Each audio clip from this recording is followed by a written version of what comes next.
My name is Bethany, and at 33 years old, I thought I had the perfect marriage and the most loyal best friend a woman could ask for. I had just spent 2 grueling weeks in London surviving on stale hotel coffee and 4 hours of sleep a night, all to secure a massive corporate bonus. I used every single penny of that bonus to secretly buy a prime commercial property for my husband's dream tech startup. But when I unlocked my front door 3 days early, eager to surprise him with the deed, I found my suitcases already packed and waiting in the foyer. My husband and my best friend of 10 years were sitting on our living room couch, casually drinking the vintage champagne we had saved for our anniversary. That was the exact moment he looked me dead in the eye and told me she was 12 weeks pregnant with his child. Before I tell you how my background as a forensic accountant allowed me to completely and legally obliterate their stolen lives, let me know where you are watching from in the comments below. Hit that like button and subscribe if you have ever trusted the wrong people and had to burn it all down to rebuild your reality. Connor and I had been married for 5 years, together for 8. We met at a networking event where he was pitching a half-baked app idea, and I was a junior accountant who just happened to listen. He possessed this boyish charm, a relentless magnetic optimism that perfectly balanced my highly analytical, numbers-driven personality. I fell for his potential, and for years I funded that potential. As a forensic accountant, my job involved tracking hidden assets, untangling corporate fraud, and following the money trail for massive international firms. The career paid exceptionally well, which allowed Connor to quit his mundane corporate job and focus entirely on launching his own tech company. I paid the mortgage, covered the bills, and never once complained about carrying the financial weight, because I believed in our partnership. And then there was Vanessa. Vanessa and I had been best friends since our early 20s. We navigated our first cramped apartments, our first devastating heartbreaks, and our first real jobs together. She was a freelance marketing consultant, or at least that is what she claimed. In reality, she bounced between temporary gigs and relied on my couch and my generosity whenever things got tough. When Connor and I got married, Vanessa was my maid of honor, weeping tears of joy during her speech. She practically lived at our house, joining us for Sunday dinners, movie nights, and weekend getaways. Connor used to joke that he had married both of us. I always thought it was a testament to our strong, unbreakable bond. I never imagined it was a literal confession of what was happening behind my back in my own home. For the past year, Connor had been increasingly stressed. His startup was allegedly on the verge of a massive breakthrough, but he kept complaining about working out of our cramped home office. He needed a legitimate headquarters to bring in serious investors, he told me constantly. He was tense, distant, and always guarding his phone, which he blamed entirely on the intense pressure of his business ventures. I wanted to alleviate that burden. So when my firm offered me a high-stakes, highly classified audit in London, I took it immediately. It required 14 days of intense around-the-clock work analyzing millions of rows of financial data for a European merger.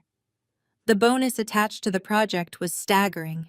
While I was in London, isolated in a hotel room with spreadsheets, I finalized the purchase of a prime commercial loft downtown. It featured exposed brick floor-to-ceiling windows and enough space for Connor to build his entire executive team. The deed was signed, sealed, and sitting in a crisp manila envelope inside my leather briefcase. I had pushed my mind and body to the absolute limit to finish the audit 3 days ahead of schedule. I wanted to surprise him. I wanted to walk into our house, hand him the deed, and watch his face light up with the realization that his dreams were finally coming true because of my sacrifice. The flight back to Chicago was exhausting but exhilarating. I took a cab from the airport directly to our house, barely noticing the jet lag pulling at my muscles. The afternoon sun was casting long golden shadows across our manicured front lawn. It was a beautiful, quiet Tuesday. I tipped the driver, generously grabbed my carry-on bag, and walked up the front steps with a giddy, excited smile on my face.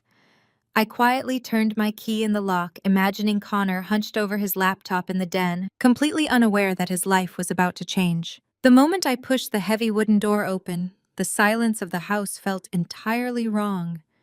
It was not the productive, focused silence of someone working. It was a heavy, expectant silence, and then I looked down at the hardwood floor of the foyer. There, sitting perfectly aligned against the entryway console table, were my 3 large suitcases. The matching silver luggage set my mother had given me for my college graduation. They were fully packed, zipped shut, with my winter coats and a toiletry bag folded neatly on top. For a split second, my sleep-deprived brain tried to make logical sense of the visual data. Were we going somewhere? Had Connor planned a surprise romantic trip for my return? But I was 3 days early. He did not even know I was back in the country. My analytical mind began to race, searching for a pattern that fit the evidence. A soft clinking sound drifted from the living room. It sounded like crystal against crystal. I dropped my keys into the ceramic bowl by the door, the noise echoing sharply in the quiet, sterile house. I walked slowly toward the living room archway, my hand gripping the handle of my briefcase so tightly, my knuckles turned stark white. Connor and Vanessa were sitting on my beige linen sofa. They were not sitting on opposite ends. Connor had his arm draped casually around Vanessa's shoulders. Her legs were curled up underneath her, resting intimately against his thigh. On the coffee table in front of them sat 2 crystal champagne flutes and a familiar dark green bottle. It was the vintage Perrier Jouet we had received as a wedding gift, the exact bottle Connor and I had explicitly agreed to save for our 10-year anniversary. They both froze when I stepped into the room. Vanessa's hand paused halfway to her mouth, the champagne flute trembling slightly in her grip. Connor stared at me, his eyes widening in a brief flash of genuine panic, before a cold, calculated mask slipped seamlessly over his features. There was no scrambling to stand up. There was no frantic attempt to explain away the intimacy of their posture. The sheer audacity of their stillness sent a shockwave of ice straight through my veins. Bethany, Connor said, his voice completely devoid of the warmth I had known for 8 years. "You are early." That was it.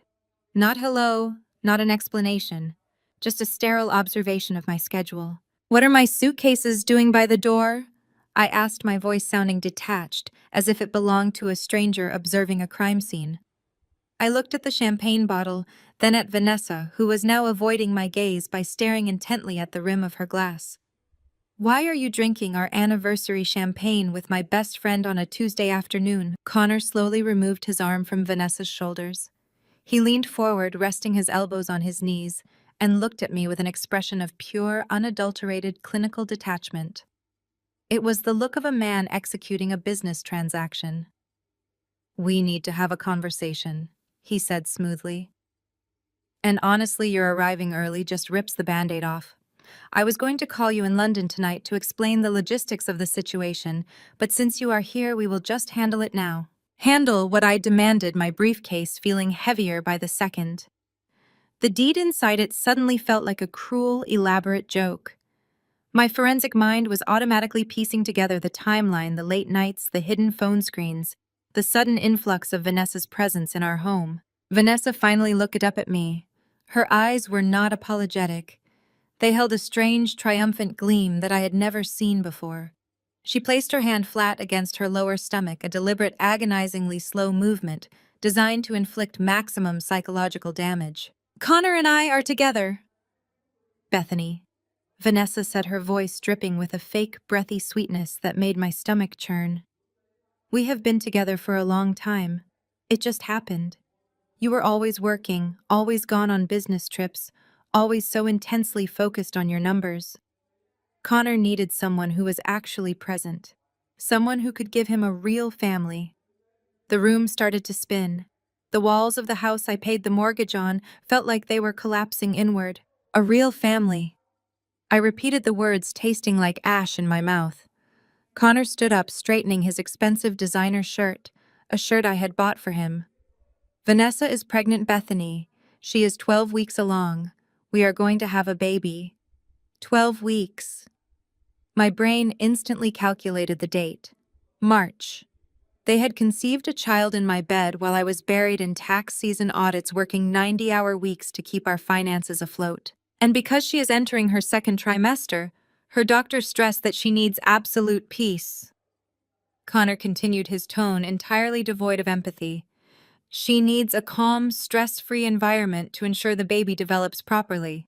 I stared at the man I had loved for almost a decade. The man whose dreams I had single-handedly funded. The man I had just purchased a building for.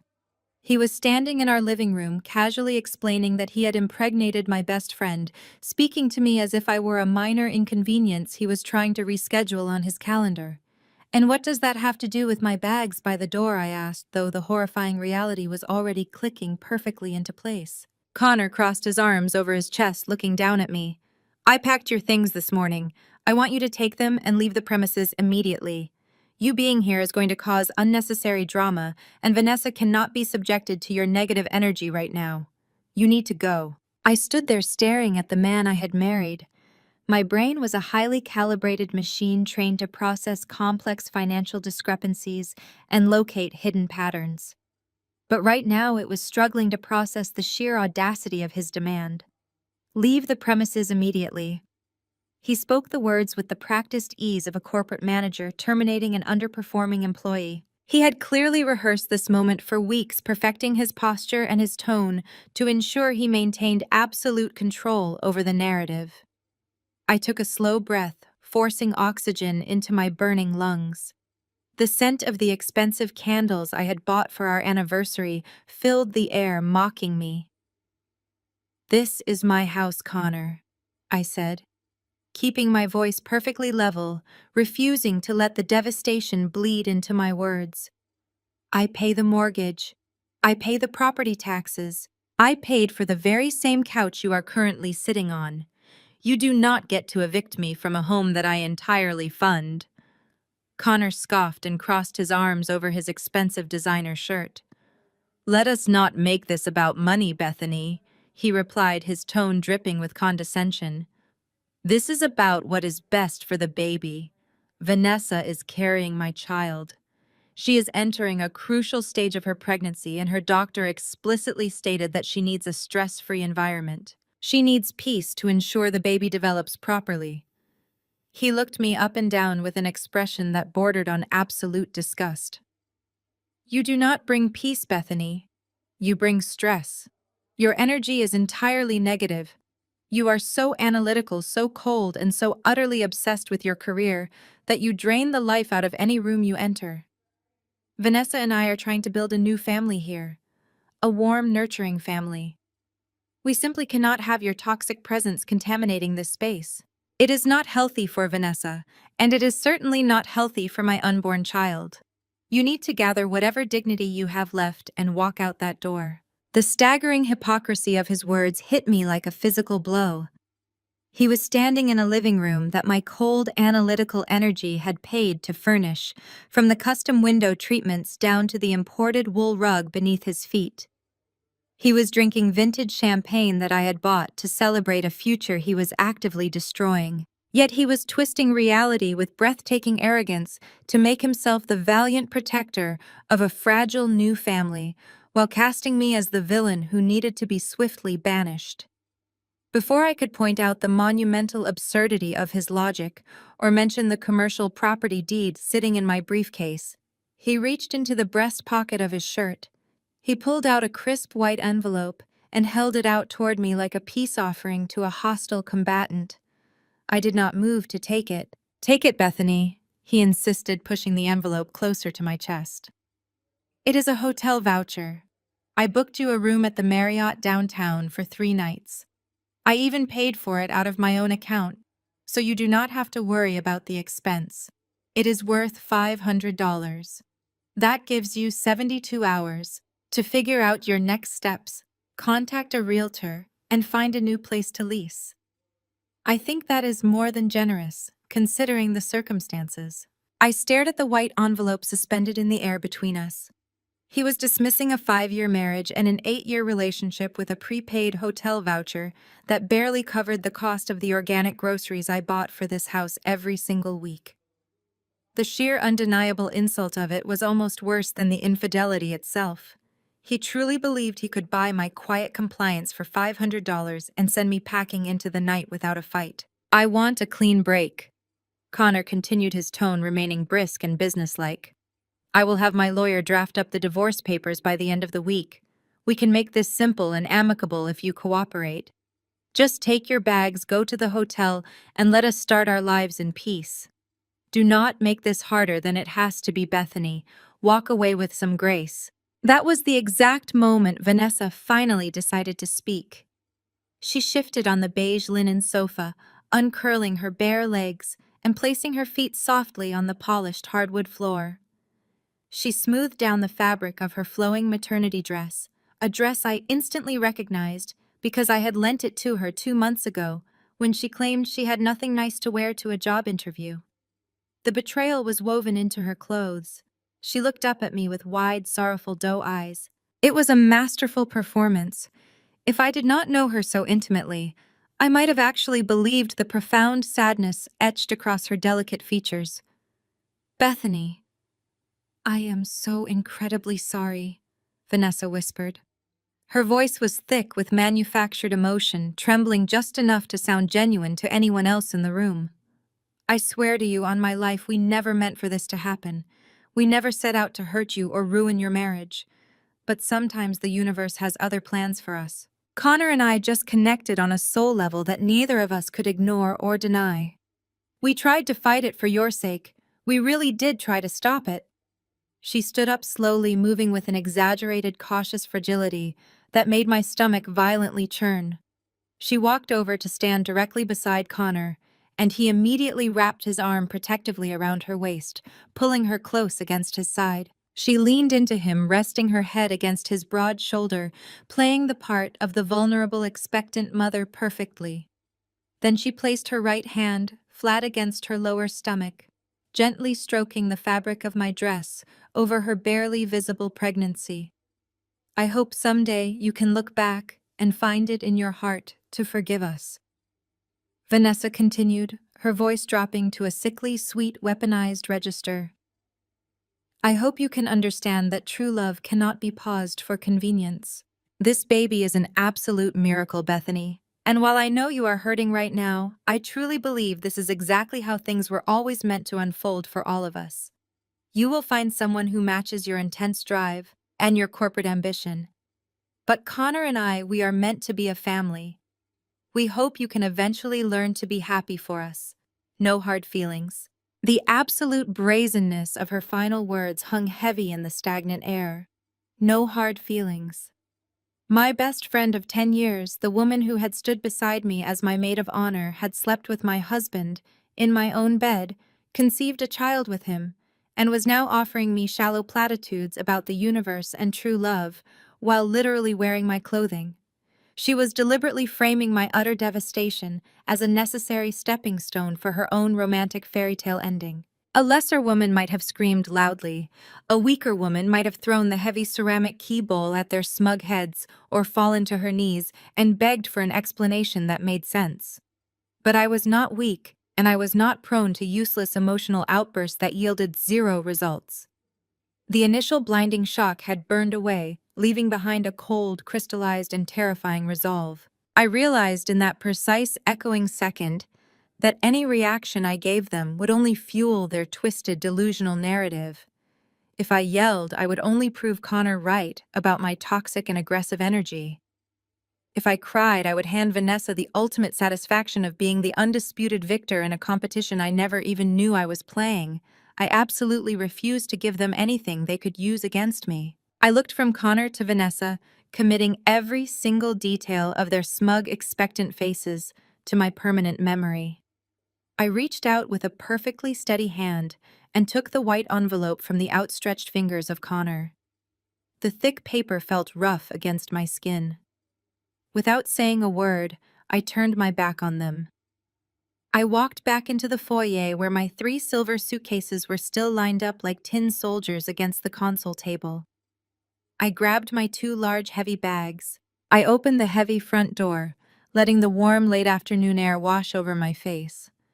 As I stepped out onto the porch, pulling my luggage behind me, I heard the distinct, unmistakable sound of a champagne cork popping in the living room, followed by the melodic laughter of Vanessa. I closed the door and walked down the steps. The descent down the porch steps felt like walking on the surface of a foreign planet. The wheels of my heavy silver suitcases clattered loudly against the concrete, a harsh mechanical rhythm that completely drowned out the joyful sounds of my own neighborhood. I did not look back at the custom mahogany door or the manicured flower beds I had paid a landscaping company to plant just last month. I dragged my luggage to the edge of the sidewalk and hailed a passing city cab. The driver, a quiet man who expertly read the rigid tension in my posture, did not attempt small talk. He silently loaded my bags into the trunk and drove me toward the downtown Marriott. I watched the familiar Chicago streets blur past the window, my mind operating in a state of suspended animation. As a forensic accountant, I was trained to detach my emotions from the data. When you are auditing a massive corporation for wire fraud, you cannot let anger or pity cloud your judgment. You simply follow the numbers until the truth reveals itself. Right now, my personal life was the crime scene, and my brain was frantically trying to organize the catastrophic data into a coherent spreadsheet.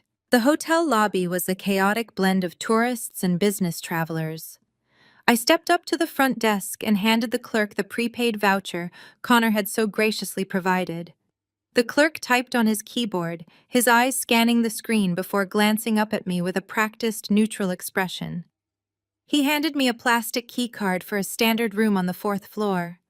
I navigated the long, dimly lit hallway, my suitcases bumping against the patterned carpet. When I unlocked the door, the smell of industrial cleaning supplies and stale air conditioning hit me. The room was perfectly clean, but entirely devoid of character. A generic corporate bed, a basic television, a laminate desk. It was a stark, humiliating contrast to the sprawling, open-concept home I had painstakingly designed and funded.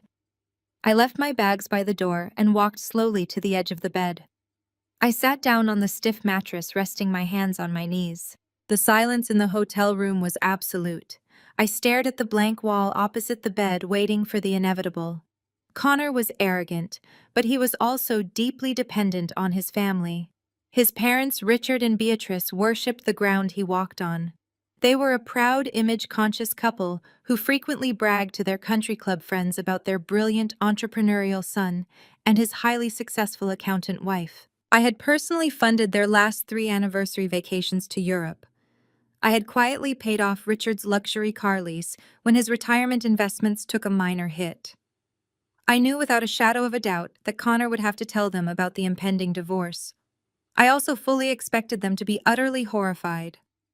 I anticipated a frantic, tearful phone call from Beatrice apologizing profusely for her son's unforgivable behavior and begging me to let them intervene. I waited for the outrage, for the maternal sympathy, for the validation that my entire world had not just been shattered for nothing. 30 minutes passed, then an hour. I sat perfectly still, watching the digital clock on the bedside table change numbers. Finally, my phone vibrated against the laminate wood of the nightstand. The caller identification displayed a smiling photo of Beatrice from a wine tasting event we had attended together last summer. A heavy wave of relief washed over my chest. The cavalry was calling. I was not entirely discarded. I cleared my throat, swallowed the dry lump of grief tightening my airway, and answered the call. Beatrice? I said, my voice cracking just a fraction of an inch. Bethany, Beatrice replied. Her tone was not warm. It was not tearful. It was not filled with the horrified apologies of a mother who had just learned her son had committed the ultimate betrayal.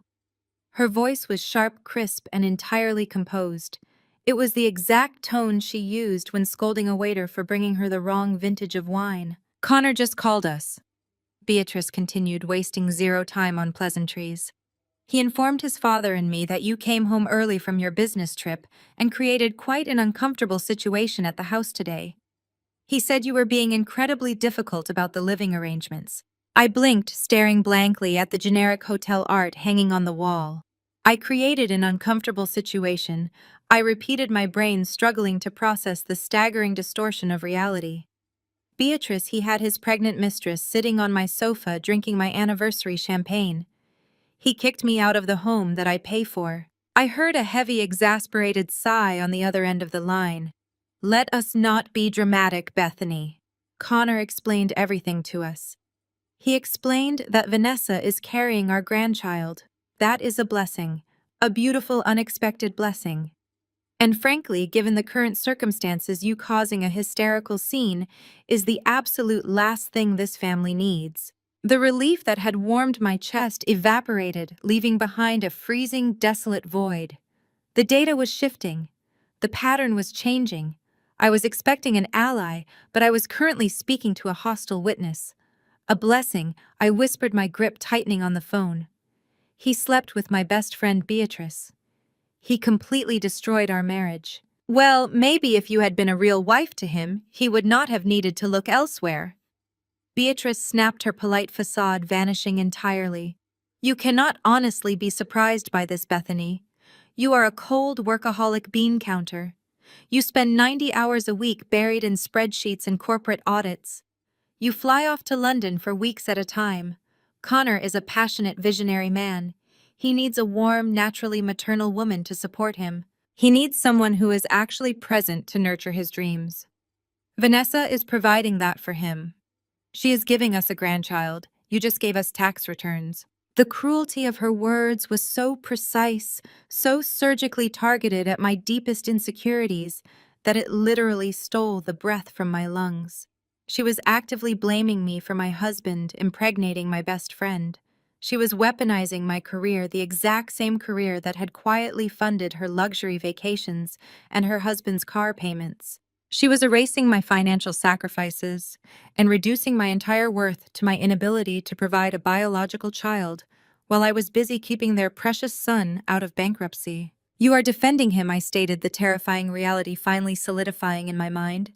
You are actually defending what he did. I am protecting my son and my unborn grandchild, Beatrice replied, her voice dropping to a low, menacing pitch. And that is exactly why I am calling you right now. Richard and I want to make this transition as smooth and painless as possible for everyone involved.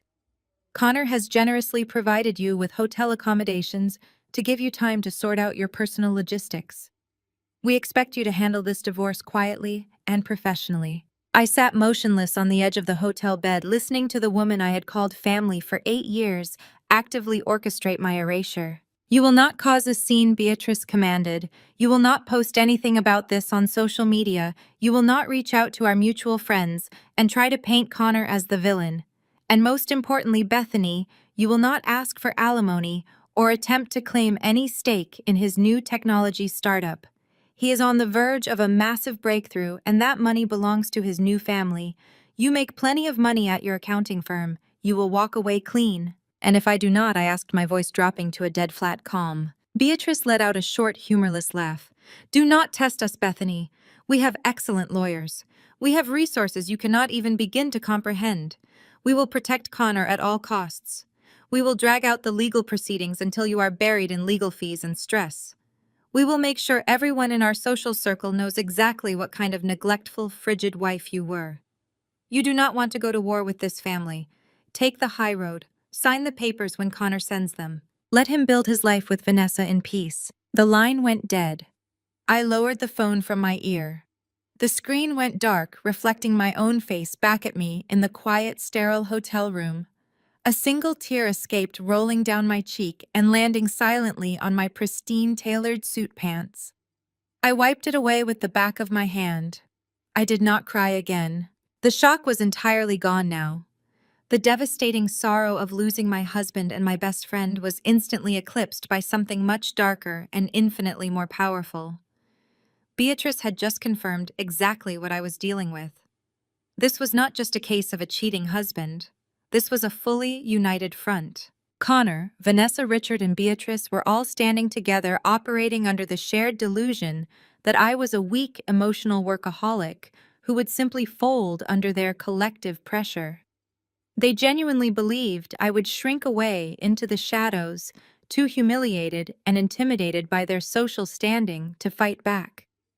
They thought my analytical nature was a flaw, a sign of emotional frigidity. They completely forgot that my analytical nature was the exact weapon I used to destroy corporate empires for a living. I stood up from the edge of the bed.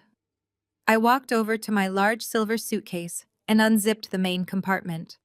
I bypassed my clothing and pulled out my encrypted work laptop. I carried it over to the small laminate desk in the corner of the hotel room and plugged it into the wall outlet.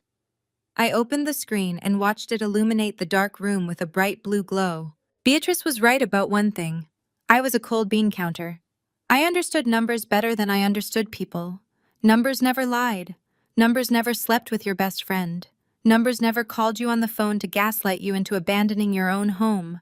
And as a forensic accountant, I knew exactly how to follow the numbers until they brought the entire corrupt structure crashing down to the ground. I was entirely alone against a united front, but they had absolutely no idea who they had just declared war against.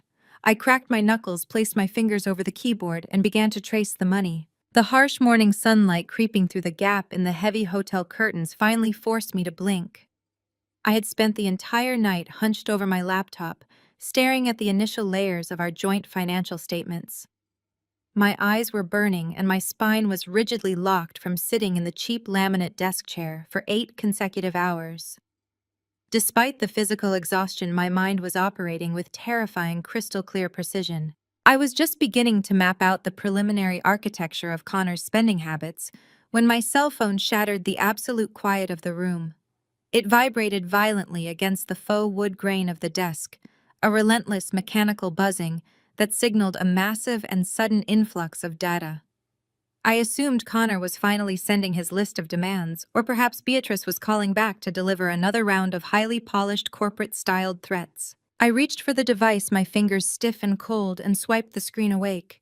It was neither of them. My lock screen was absolutely buried under an avalanche of social media notifications. There were dozens of tags, direct messages, and a relentless flood of comments pouring in by the second. I opened the application, and the very first thing that loaded at the top of my feed was a photograph posted by Connor's younger sister, Ashley. I had always treated her like a younger sister, paying for her lavish birthday dinners and spending hours helping her format her business plans. Now she was willingly serving as the primary public relations weapon for my husband's infidelity. The photograph was highly edited, saturated in warm, golden filters, designed to project an image of absolute domestic bliss. It was taken at an upscale rooftop brunch spot in the heart of the city. In the center of the frame, Connor was standing bathed in sunlight with his eyes closed, looking the picture of pure masculine contentment. He was leaning down and softly kissing Vanessa's stomach. Vanessa was wearing a flowing white sundress, her face glowing with manufactured maternal joy. Around her neck, she wore a delicate gold pendant, a birthday gift I had purchased for her just last year. She had one hand tangled lovingly in Connor's hair and the other resting protectively over her 12-week pregnancy. They looked like a pristine advertisement for modern romance. But it was the caption underneath the photograph that truly revealed the coordinated psychological warfare this family was actively waging against me. I read Ashley's words carefully, analyzing the deliberate manipulative phrasing. "So glad my brother finally found his soulmate. Sometimes the universe removes the wrong people, so the right ones can step in and build a real family. We could not be more thrilled to welcome Vanessa officially into the fold. Baby on board." The comments section beneath the post was a sickening masterclass in collective delusion and targeted gaslighting. I scrolled through the responses, watching people I had known for years enthusiastically endorse my public humiliation. Mutual friends, women who had sat at my dining room table and drank expensive wine that I poured for them, were leaving endless lines of heart emojis and gushing congratulations.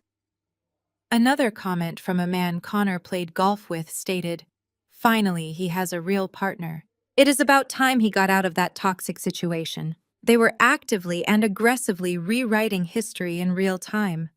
They were taking my 5 years of relentless financial support, my grueling work schedule that kept Connor from drowning in his own debt, and framing it as cruel neglect.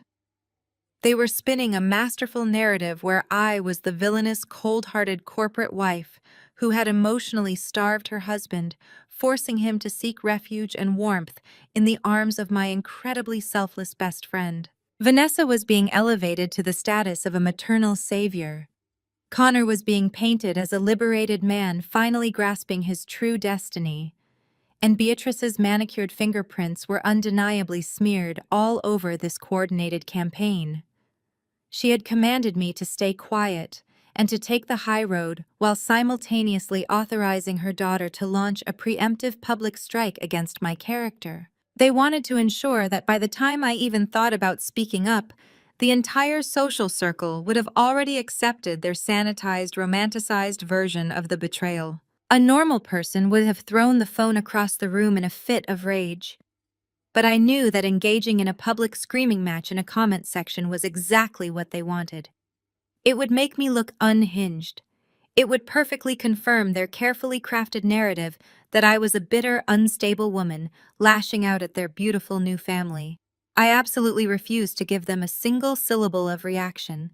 I took 3 slow, steady breaths, calming my central nervous system. I meticulously took screenshots of the post, the caption, and every single comment. I saved the high-resolution files to a secure encrypted cloud folder labeled Social Media Evidence. I was not building a defense. I was simply cataloging the exact list of people who would eventually be profoundly humiliated when the actual truth came to light. I set the phone down on the laminate desk and turned my attention back to the glowing screen of my laptop. I needed to focus on the objective data. The social media circus was nothing more than a cheap distraction, a shiny object meant to keep me looking in the wrong direction, while the real damage was being executed behind the scenes. My phone vibrated again. This time it was not a social media notification. The screen lit up with a stark red banner that instantly commanded my full professional attention. It was an urgent, automated alert from my primary banking institution. My heart rate slowed to a steady, methodical rhythm. The noise of the internet faded entirely away. I immediately logged into the secure banking portal on my laptop. I navigated past the two-factor authentication protocols and opened the dashboard for the primary joint savings account I shared with Connor. I watched the screen closely as the numbers refreshed in real time. A pending wire transfer for $25,000 had just been initiated. The destination was an external account registered solely in Connor's name at a completely different banking institution. I hit the refresh key again. Another pending transaction appeared directly beneath the first one. This time, it was a withdrawal of $15,000, routed to a premier family law firm located in the downtown financial district. He was actively draining our joint savings account right before my eyes. It was a brilliant, ruthless move from a man who truly thought he held all the cards. Connor assumed I was currently lying in a cheap hotel bed, weeping hysterically over his sister's Instagram post. He calculated that I would be far too paralyzed by grief, humiliation, and social media shame to even think about monitoring our financial portals. He believed he had a solid 24-hour window to legally strip our shared liquid assets before I gathered the emotional strength to check the balances. He was literally using my own money to fund the aggressive lawyer he had just hired to fight me in court. I sat in the stiff hotel chair, bathing in the blue light of the monitor, watching the balances plummet closer and closer to zero. I did not click the red button to cancel the pending transfers. I did not call the fraud department to freeze the account. I simply sat there perfectly still and watched him take the bait. Connor was incredibly arrogant, but he was not exceptionally smart. He had just handed me the exact thread I needed to pull to unravel his entire financial existence. He thought he was quietly draining my resources to leave me destitute. But he did not realize I had already set up impenetrable financial contingencies months ago. More importantly, in his rush to secure the funds, he had just carelessly given me the exact routing numbers to his hidden external accounts, the very accounts I needed to track the fake startup he claimed to be building. I smiled in the empty, sterile room. The social media smear was a carefully crafted illusion. The financial freeze was a catastrophic tactical error. He wanted to play a ruthless game of numbers with a forensic accountant. I cracked my knuckles, placed my fingers over the keyboard, and prepared to show my husband exactly what a cold, workaholic bean counter could do. I pulled my encrypted work laptop closer and adjusted the screen angle. The hotel Wi-Fi was unsecure and practically begging to be breached, so I immediately routed my connection through a double-encrypted virtual private network located in Switzerland. I was not about to leave a digital footprint for Connor or anyone else to find. Connor always thought my job was boring. He used to tune out whenever I talked about audit trails or financial compliance at dinner parties. He genuinely believed that because I worked with spreadsheets, I was just a glorified calculator. He never grasped that forensic accounting is essentially digital bloodhound work. We do not just count money, we hunt it down. We tear apart corporate illusions and expose the rats hiding in the drywall. I opened a secure terminal and began running trace algorithms on the routing numbers Connor had so generously provided during his panicked wire transfers. My husband was a creature of intense ego but profound intellectual laziness. He used the same variations of his birth date, our wedding anniversary, and his favorite sports teams for every single password he possessed. It took me exactly 14 minutes to bypass the rudimentary security protocol on his new external bank account. He had not even bothered to set up two-factor authentication. He was so confident in his own brilliance that he left the front door completely wide open. Once I was inside the private portal, the financial architecture of his secret life laid itself bare across my screen. I opened a new spreadsheet and began exporting the transaction history going back 12 full months. I needed to see the entire skeleton of the tech startup he and Vanessa had supposedly been building. For the past year, Connor had been claiming he was on the verge of a revolutionary software launch. He constantly cited long-hours pitch meetings and aggressive development sprints to excuse his absences and his drained bank accounts. I started sorting the data by vendor payouts. In a legitimate tech startup, you expect to see massive overhead for cloud hosting services, software, licensing, developer payroll, and hardware acquisitions. I scanned the exported ledger line by line. The numbers were glaringly wrong. There were absolutely no payments to Amazon Web Services. There were no invoices from independent software developers. There was no payroll company listed. The entire operational expenditure column was a complete fabrication. Instead, I found a bizarrely repetitive series of wire transfers to three specific limited liability companies. The company names were generic and vague: Apex Consulting Solutions, Horizon Media Group, Zenith Development. Every single month without fail, Connor transferred $15,000 divided perfectly among these three entities. He categorized these transfers under the line item of external software development and marketing research. I ran a background search on the registration data for Apex Consulting Solutions. It took my software less than 2 minutes to pull the public filing records from the state database. The company was registered to a small virtual mail drop box located in a strip mall 3 towns over. The registered agent and sole managing member was listed clearly on the digital document, Vanessa. I sat back in my chair and stared at her name on the screen. The woman who had just looked me in the eye and talked about true love. And the universe had been quietly siphoning $5,000 a month from my husband under the guise of fake corporate consulting. I immediately searched the other two companies. Horizon Media Group and Zenith Development were also registered to the exact same virtual mailbox. Both were shell companies managed exclusively by Vanessa. She was not a freelance marketing consultant struggling to make ends meet. She was an active co-conspirator in a coordinated embezzlement scheme. Connor was literally paying his mistress a massive monthly salary to sleep with him, and he was coding it as a business expense for his non-existent tech company. The sheer audacity of the grift was almost impressive, but it was also incredibly sloppy. I leaned closer to the screen, the blue light reflecting in my eyes. I needed to see exactly how deep this rabbit hole went. I cross-referenced the dates of the wire transfers to Vanessa with the dates of Connor's supposed business trips. In October, he claimed he was attending a 3-day tech incubator in Miami. The bank ledger showed zero charges for flights or hotels in Florida. However, it did show a $4,000 charge at a luxury resort and spa in Aspen, California, on those exact same dates. In February, he said he was flying to Austin for a seed funding round. The ledger showed another massive charge for a private villa rental in Cabo San Lucas. They were not building a software company. They were funding a high-end illicit romance using a fake corporate structure to mask their luxury vacations. Every time I had cooked dinner alone, thinking my husband was out there grinding to secure our future, he was actually sipping imported tequila on a beach with my best friend. Every time I had paid the mortgage and covered the utility bills to ease his financial burden, I was actively subsidizing his infidelity. The anger that surged through me was cold and sharp like shattered glass. I did not cry. I did not feel the urge to scream. I felt an intense predatory focus taking over my entire nervous system. I highlighted the fraudulent vendor invoices and color-coded the luxury travel expenses.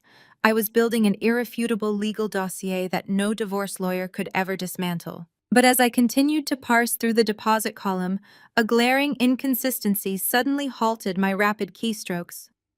I frowned, bringing my face mere inches from the monitor. I looked at the overall capitalization of the account. Connor had zero actual income. He had quit his corporate job 2 years ago to focus on this fake startup. I was the sole breadwinner for our household. I paid for everything. Yet the deposit column on this external account showed massive incoming wire transfers every single quarter. $50,000 in January, $75,000 in April, another $60,000 just last week. Where was this money coming from? He had no tech investors. The startup was a ghost ship. The product did not exist. Vanessa was draining the account through her shell companies, but someone else was filling it up. I traced the incoming routing numbers backward through the banking portal. The funds were not coming from a venture capital firm. They were not coming from an angel investor or a small business loan. The money was being transferred from a private wealth management institution. I ran the routing number through my firm's institutional database. The bank identified was a conservative wealth management group known for handling retirement portfolios and pension disbursements for high net worth clients. Connor had absolutely no accounts with this institution. He did not have a retirement portfolio. He had credit card debt. I sat perfectly still, listening to the low hum of the hotel air conditioning unit. A new, horrifying hypothesis began to form in my mind. If Connor was not earning the money and he was not raising the money from investors, there was only one logical place a man with his specific lack of morals could acquire hundreds of thousands of dollars in steady quarterly drops. I needed to verify the source of those deposits immediately. I opened a backdoor search protocol that I typically used for high-level corporate audits. I bypassed the standard privacy walls masking my inquiry through a series of proxy servers to avoid triggering any internal bank alarms. I input the routing number and the specific account identifiers attached to the massive incoming wire transfers. I hit the enter key and waited while the system processed the data request. A green loading bar inched across the bottom of my screen. The wait felt like hours, but it was only seconds. The system chimed softly, delivering the final ownership data for the wealth management account. I read the names on the screen and all the air completely left the room. The account did not belong to a mysterious tech investor. It did not belong to a silent business partner. The account was a joint retirement trust registered to Richard and Beatrice, Connor's parents. The very same parents who had just called me to aggressively demand my silence and threaten me with their immense wealth and resources.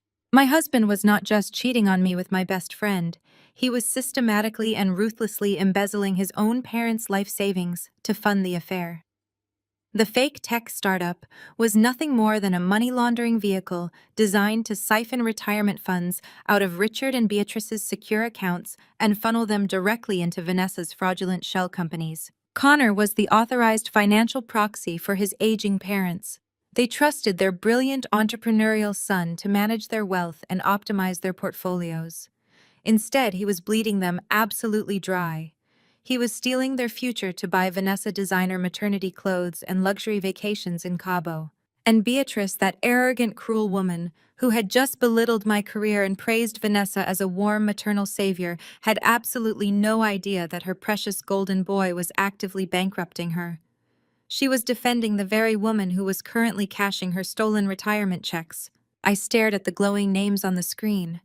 The sheer magnitude of the betrayal was staggering, but the absolute poetic justice of the situation was intoxicating. They wanted to go to war with a cold, workaholic bean counter. They wanted to protect their son at all costs. They thought they were untouchable. I smiled, my eyes fixed on the damning digital evidence.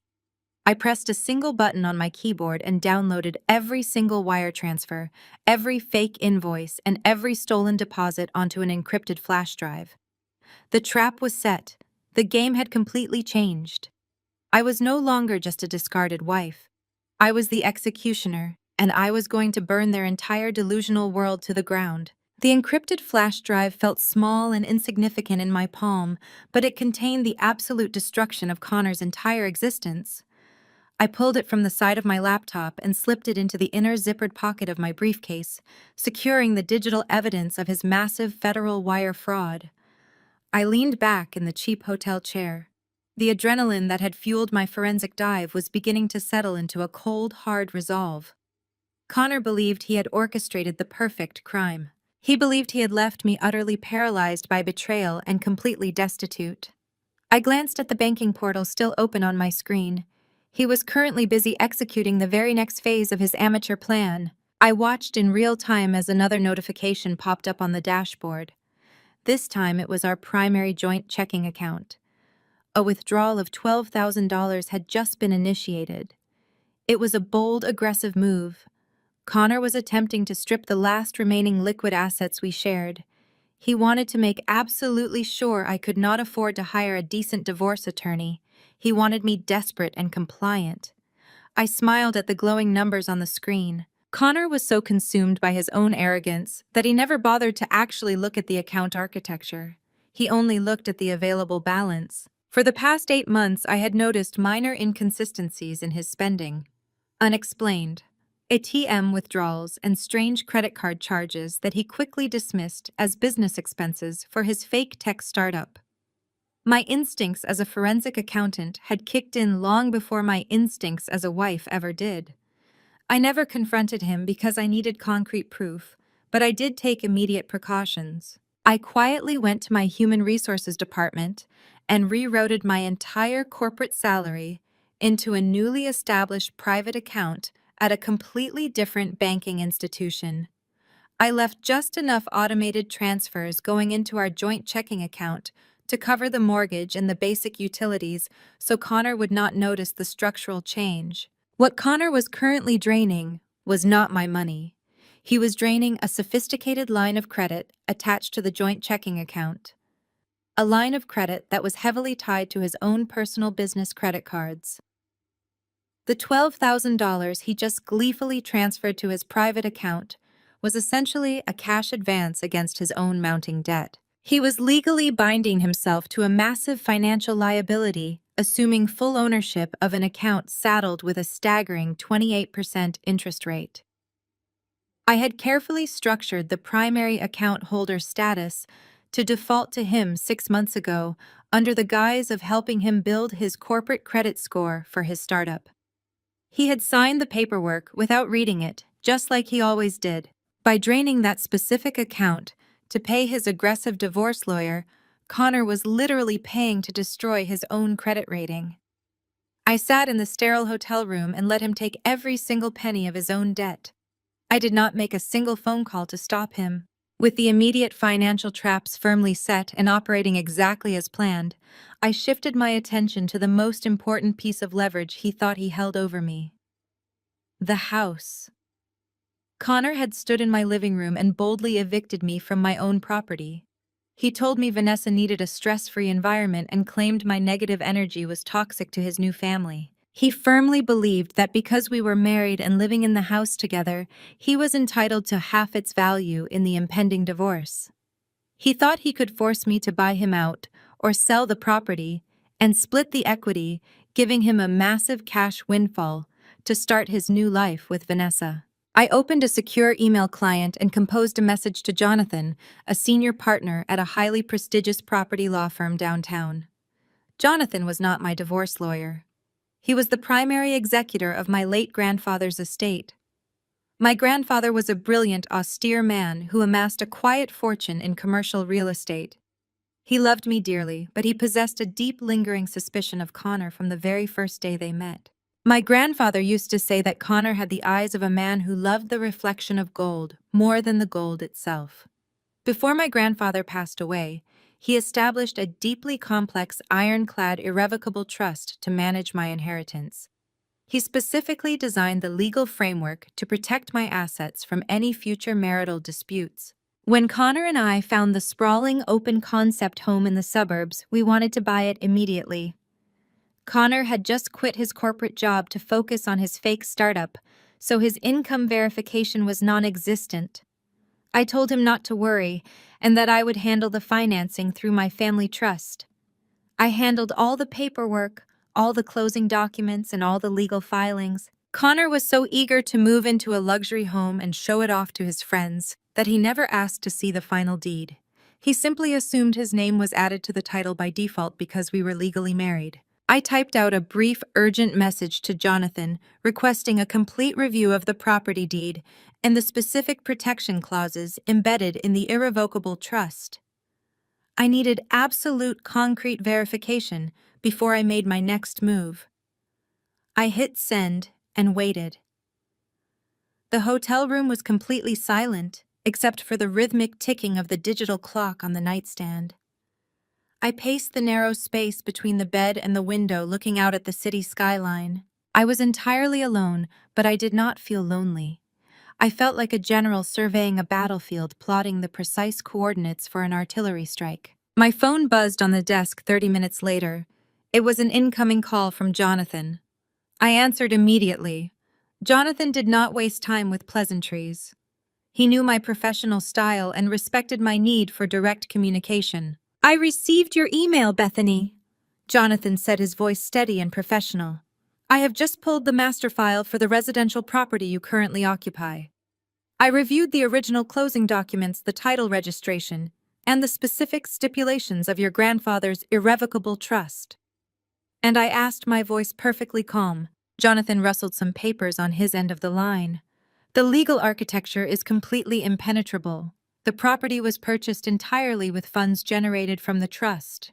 Therefore, the house is legally classified as a direct asset of the irrevocable trust itself.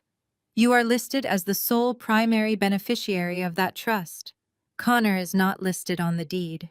His name does not appear on any of the municipal property tax registries or the title insurance documents. Because the home was purchased by the trust and not by you as an individual, it is completely insulated from any standard marital asset division laws in this state." I closed my eyes and let out a long, slow breath. The relief was not emotional, it was purely tactical. "Connor has absolutely zero legal rights to the property," Jonathan confirmed, his tone leaving no room for misinterpretation. "He has no equity claim. He cannot force a sale. He cannot demand a buyout. In the eyes of the law, your husband is simply a guest residing in a property owned by a corporate trust. He is essentially a squatter. If you give the word, I can have my legal team file an immediate eviction notice and initiate a formal lockout procedure. We can have local law enforcement remove him and his unauthorized guest from the premises by tomorrow morning." The image of Connor and Vanessa being physically escorted out of the house by armed police officers flashed through my mind. It was a tempting, highly satisfying scenario. I could ruin their peaceful, stress-free environment before they even had a chance to unpack Vanessa's maternity clothes. I could show up with the authorities and hand Connor a hotel voucher right back. But my analytical mind instantly rejected the impulse. An immediate eviction would be satisfying, but it would also reveal my hand far too early. If I kicked them out tomorrow, Connor would realize I was fighting back. He would panic, and he would immediately alert his parents, Beatrice and Richard. He might try to hide the money he embezzled from their retirement accounts or flee the jurisdiction before I could compile the fraud evidence for federal authorities. I needed him to feel safe. I needed him to feel victorious and completely untouchable. The higher he climbed his pedestal of arrogance, the more devastating the impact would be when I finally shattered the foundation. "Hold the eviction notice, Jonathan," I instructed, my voice dropping to a low, calculated pitch. "Do not file any legal paperwork yet. I want them to stay in the house for now. I want Connor to genuinely believe he successfully kicked me out and claimed the territory. Let him nest. Let him throw his parties and drink my champagne. I am currently building a much larger case against him involving federal wire fraud and the embezzlement of his parents' life savings. I need him comfortable and stationary while I finalize the documentation." Jonathan let out a low whistle of appreciation. I understand completely, Bethany. We will keep the legal weapons primed and locked until you give the green light. The house is entirely secure. No one can take it from you. Just say the word and we drop the hammer. I thanked Jonathan and ended the call. I set the phone down on the desk next to my encrypted laptop. The legal walls were now fully fortified. My personal income was safely hidden in a private account. Connor was currently drowning himself in a sea of high-interest credit card debt while celebrating a fake financial victory. And the beautiful home he thought he had stolen for his pregnant mistress was a heavily guarded fortress that he had absolutely no legal right to inhabit. I walked over to the hotel window and looked out at the bustling city below. Connor and Vanessa were probably picking out paint colors for the nursery right now, completely oblivious to the legal and financial traps I had just armed around them. They thought I was a broken, weeping woman hiding in a cheap hotel. They had absolutely no idea that I was simply waiting for the perfect, highly public moment to detonate their entire stolen life. I closed the curtains and went back to work. I had an embezzlement case to finalize and a trap to perfectly execute. I spent the next 48 hours in the quiet solitude of my hotel room, watching my husband and my former best friend construct an absolute masterpiece of public delusion. Connor and Vanessa were not just moving on with their lives, they were actively attempting to build a social empire on the ashes of my marriage.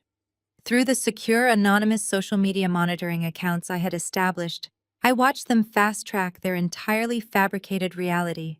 Connor was positioning himself as a highly successful technology chief executive officer who had finally found his ultimate muse. Vanessa was playing the role of the glowing, aristocratic mother-to-be. They were aggressively broadcasting their newly minted happiness to anyone who would pay attention. It was not enough for them to simply be together. They needed an audience. They needed to legitimize their betrayal by wrapping it in layers of extreme, undeniable wealth. On Thursday morning, Ashley posted a digital flyer to her social media feeds announcing the grand event. Connor and Vanessa were throwing a combined engagement and gender reveal party. The venue they selected was the Oak Ridge Country Club, an obscenely exclusive establishment known for its sprawling manicured golf courses and its staggering initiation fees. I knew exactly how much Oak Ridge charged for private events because I had audited their parent company 2 years ago. Reserving the grand ballroom on a Saturday night, with full premium catering and an open bar, required a minimum expenditure of $40,000. Connor did not have $40,000. Connor had a mountain of high-interest credit card debt and a fake software company. But he was currently sitting on the massive pile of cash he had ruthlessly embezzled from his own parents' retirement trust fund. He was taking Richard and Beatrice's hard-earned life savings and blowing it on ice sculptures, imported champagne, and custom floral arrangements just to prove to the city that he was a winner. The sheer scale of the financial recklessness was breathtaking. He was burning through stolen money at a terrifying velocity, completely blinded by his own narcissism. He wanted to parade Vanessa around the ballroom and accept the applause of investors who had no idea they were looking at a federal criminal. I was taking a brief break from compiling the offshore bank routing numbers when a sharp knock sounded at my hotel room door. I closed the encrypted laptop screen and walked over to the entryway, checking the peephole. It was the young front desk clerk holding a small silver tray. I opened the door and he extended the tray toward me with a polite nod. "A courier just dropped this off for you at the front desk," he explained, his voice quiet in the empty hallway. He said it was highly time-sensitive. I thanked the clerk and took the item. It was a thick, oversized envelope crafted from heavy cream-colored cardstock. The paper was so thick it practically felt like cardboard. The front of the envelope was adorned with elaborate gold foil embossing, displaying my full legal name in a sweeping, pretentious cursive font. I closed the hotel door and walked back to the laminate desk, weighing the envelope in my hands. It reeked of Vanessa. It smelled faintly of the expensive floral perfume I had bought for her last Christmas. The attention to detail, the dramatic courier delivery, the sheer excessive cost of the stationery, it was all a highly calculated psychological strike. I slid my finger under the gold foil seal and carefully opened the envelope. Inside was an intricate laser-cut invitation to the Oak Ridge Country Club engagement and Gender Reveal Gala. The card was decorated with subtle pastel colors and featured a professionally shot photograph of Connor and Vanessa embracing in a sunlit garden. They had clearly hired a high-end photographer immediately after kicking me out of my own home to capture their fake domestic bliss. But the printed invitation itself was not the main event. Tucked carefully behind the thick cardstock was a smaller piece of matching cream stationery. It was a handwritten note. The ink was a dark, elegant navy blue. I recognized the loopy, slightly exaggerated handwriting instantly. Vanessa had written it herself. She could not resist the urge to twist the knife one final time. She needed to assert her absolute dominance over the woman who had financially supported her for a decade. She wanted to make sure I knew exactly where I stood in the new social hierarchy she was desperately trying to build. I laid the note flat on the surface of the hotel desk, smoothing out the edges. I read the words, slowly analyzing the precise emotional manipulation she was attempting to deploy. Bethany. The note began omitting any pleasantries or standard greetings. We know this transition is incredibly hard for you. But Connor and I truly believe that holding on to anger is toxic. We are entering a beautiful new chapter of our lives, and we want to start it with absolute transparency and grace. We hope you can find the strength to come to our celebration and learn how to be happy for a real family. It would mean a lot to Connor to see you move on. No hard feelings. Vanessa. I stared at the navy blue ink, allowing the sheer, unadulterated malice of the message to wash over me.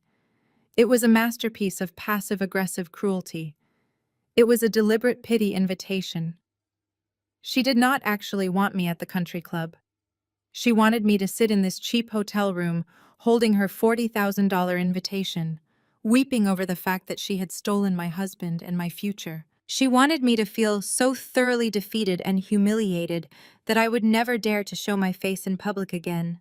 She was using the concept of grace and forgiveness as a weapon to bludgeon me into permanent submission. Calling her illicit relationship a real family while subtly referencing my inability to provide Connor with a child was a calculated strike at my deepest vulnerabilities. Telling me to learn how to be happy for them was an attempt to position herself as the morally superior victor.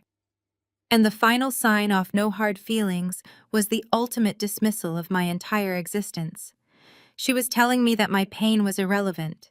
My financial sacrifices were forgotten. My 10 years of loyal friendship meant absolutely nothing compared to her shiny new life with the man I had married. Connor likely had no idea she had sent this specific note. He was too busy pretending to be a technology mogul to bother with handwritten stationery. This was purely Vanessa. This was the insecure, struggling freelancer finally getting her hands on stolen wealth and desperately needing to prove she was better than the woman who used to pay her grocery bills. She thought she had completely broken my spirit.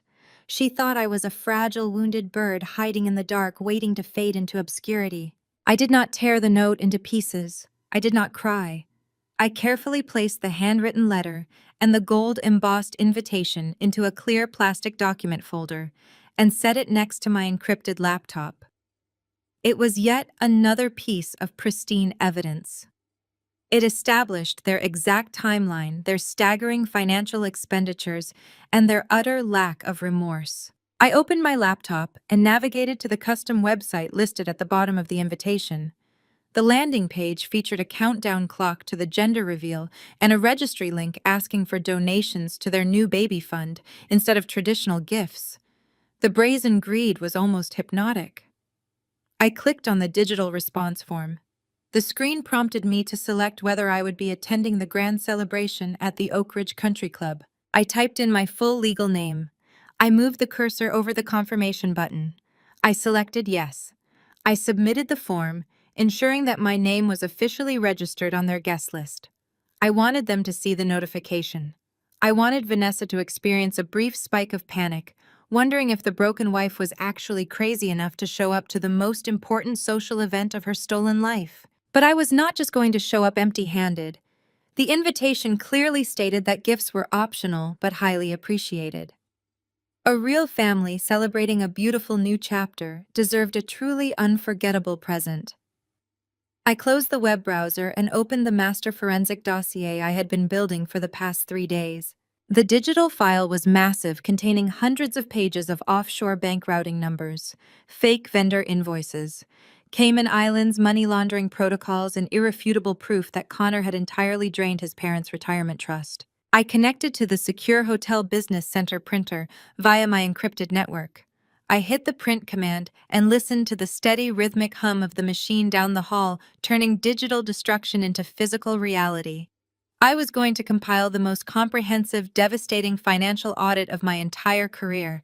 I was going to bind it in premium leather tab every single federal felony and hand deliver it to the happy couple. Bethany, the cold workaholic bean counter, was officially coming to the party. I gathered the thick stack of freshly printed pages from the output tray of the Hotel Business Center printer. The sheer weight of the forensic audit felt deeply satisfying in my hands. It was Thursday morning, exactly 48 hours before Connor and Vanessa were scheduled to parade their stolen wealth across the grand ballroom of the Oak Ridge Country Club. I carried the massive stack of paper back to my room and spent the next 2 hours meticulously organizing the data into a premium black leather binder. I used color-coded tabs to separate the various federal offenses: red for wire fraud, blue for offshore money laundering, yellow for the systematic embezzlement of the retirement trust. It was a masterpiece of financial destruction. As I was snapping the final metal ring of the binder shut, my cell phone vibrated violently against the laminate desk. I glanced at the screen, expecting to see another notification from my secure banking portal. Instead, the caller identification displayed a name that genuinely surprised me. It was Richard, my father-in-law. Connor's father was a man who practically lived on a golf course. He was a retired corporate executive who took immense pride in his social standing and his ability to project an image of effortless generational wealth. He rarely called me directly. Our interactions had always been filtered through Beatrice or Connor. He preferred to let his wife handle the unpleasant aspects of family dynamics while he remained comfortably detached, sipping expensive scotch in his leather armchair. Seeing his name flashing on my screen was a stark deviation from the established pattern. I let the phone ring 3 times, analyzing the potential variables. Beatrice had explicitly ordered me to stay quiet and accept the divorce without causing a scene.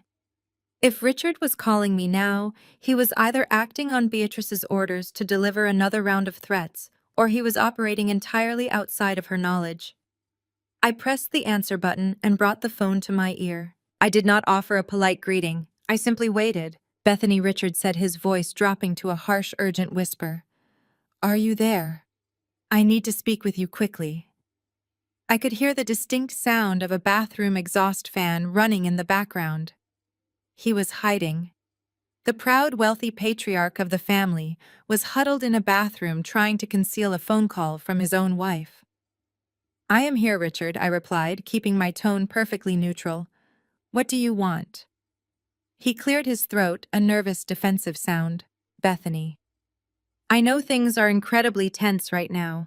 I know what Connor did is unacceptable, and Beatrice was far too aggressive with you on the phone the other day.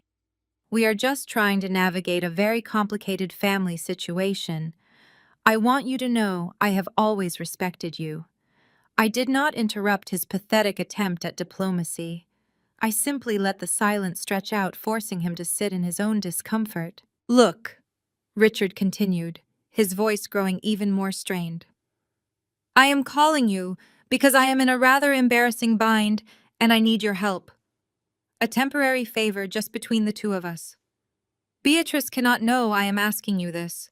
It would absolutely destroy her pride to know I reached out to you after she explicitly told you to walk away." I leaned back in the cheap hotel chair, my eyes resting on the thick black leather binder sitting on the desk. "You need a favor from the woman your son just threw out on the street," I stated the facts coldly. "You want a favor from the cold workaholic bean counter your wife just threatened with legal ruin. What exactly could you possibly need from me, Richard?" He let out a heavy, shaky breath. "I need a short-term loan, Bethany. I need $10,000 transferred to my private checking account by tomorrow morning." I gripped the edge of the desk. $10,000. The request was so absurdly specific that my mind instantly began running the numbers against the master ledger I had just printed. "Why do you need $10,000? I asked. "You and Beatrice have a massive retirement trust. You boast about your investment portfolios at every single holiday dinner. Just call your wealth management firm and request a standard disbursement." "That is the problem," Richard whispered, his voice cracking with genuine panic. "I tried to do exactly that yesterday. But the bank is telling me our primary disbursements are mysteriously delayed. They claim there is some sort of administrative hold on the liquid assets due to an unexpected volume of recent withdrawal activity." "I do not understand banking logistics the way you do, Bethany. Connor usually handles all of our trust interfaces. I tried calling him, but he is completely overwhelmed with the preparations for this massive party on Saturday. I cannot burden him right now. He is under enough pressure finalizing the details for his investors." My pulse quickened. The administrative hold was not a mystery. It was the automatic fraud trigger kicking in because Connor had been stripping the accounts at a terrifying velocity to pay for the country club. "The timing could not possibly be worse," Richard pleaded. "Our quarterly membership dues for the Oak Ridge Country Club are automatically processed on Friday. Because of this ridiculous bank error, our account balance is currently insufficient to cover the draft. If that payment bounces, Oak Ridge will immediately suspend our membership privileges. Bethany, they will post our names on the delinquent account board in the main clubhouse. All of our friends will see it. Worse, they could cancel Connor's engagement party reservation right out from under him.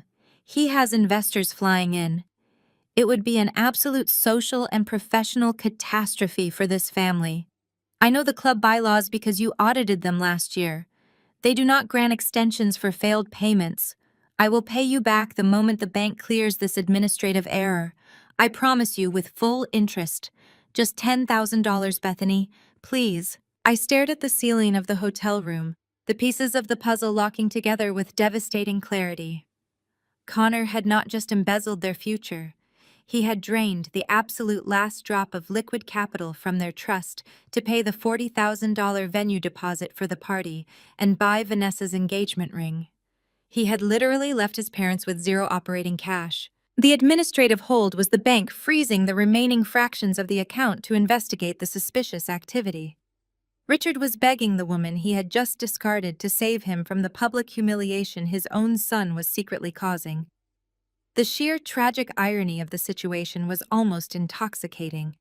Connor was a parasite bleeding his host dry to look like a king, and Richard was actively trying to protect the parasite from stress. I did not laugh. I did not tell Richard that his golden boy was a federal criminal. I looked at the black leather binder filled with the exact banking data he was so confused by. "Richard," I said, my voice dropping to a smooth, reassuring tone. "Do not panic. I completely understand how stressful banking errors can be. I know exactly what is happening with your retirement accounts, and I know exactly how to fix the administrative hold. You do not need to worry about a thing." Richard let out a massive sigh of relief. "Thank you, Bethany. I knew you would be reasonable. I knew we could count on your financial expertise. When can you transfer the funds?" "I will not be transferring anything electronically," I replied smoothly. "I prefer to handle sensitive financial matters in person. I will be attending the engagement party at the country club on Saturday. I will bring the complete resolution to your financial issues and hand-deliver it to you and Connor directly. You will have everything you need by the time the night is over. I promise." Friday morning, exactly 24 hours before Connor and Vanessa were scheduled to parade their stolen wealth across the grand ballroom of the Oak Ridge Country Club, I was sitting at the laminate desk in my hotel room, finalizing the color-coded index of my master forensic ledger. The heavy silence of my room was suddenly broken by a sharp, aggressive knock at the door. I closed my encrypted laptop and walked over to check the peephole. It was not the young front desk clerk. It was a broad-shouldered man in a cheap suit holding a thick manila envelope, a process server. I opened the door and accepted the package without a word. Inside was a formal legal summons printed on heavy watermarked paper. It was from a highly aggressive, notoriously ruthless family law firm located in the downtown financial district. The letter demanded my immediate presence for an emergency settlement conference regarding the dissolution of my marriage to Connor. The language was not polite or collaborative. It was a direct, heavily veiled threat commanding me to appear at their offices by noon. I smiled, reading the aggressive legal jargon. Connor was getting desperate.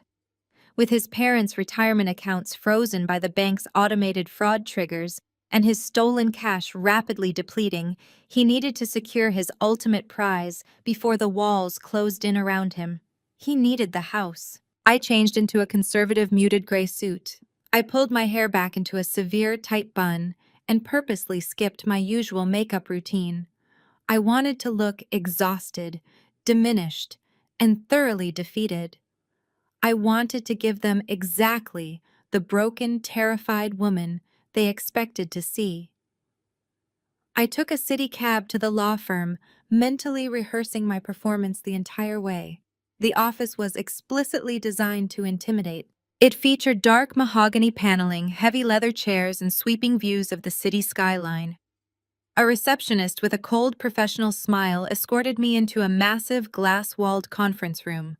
Connor was already sitting at the long table, looking incredibly smug in a tailored navy suit that I had bought for him last Christmas. Sitting next to him was his lawyer, a shark of a man with slicked back hair and a predatory, confident smile. Bethany, the lawyer, said without bothering to stand up, "Have a seat. I am Bradley, and I represent your husband in this transition."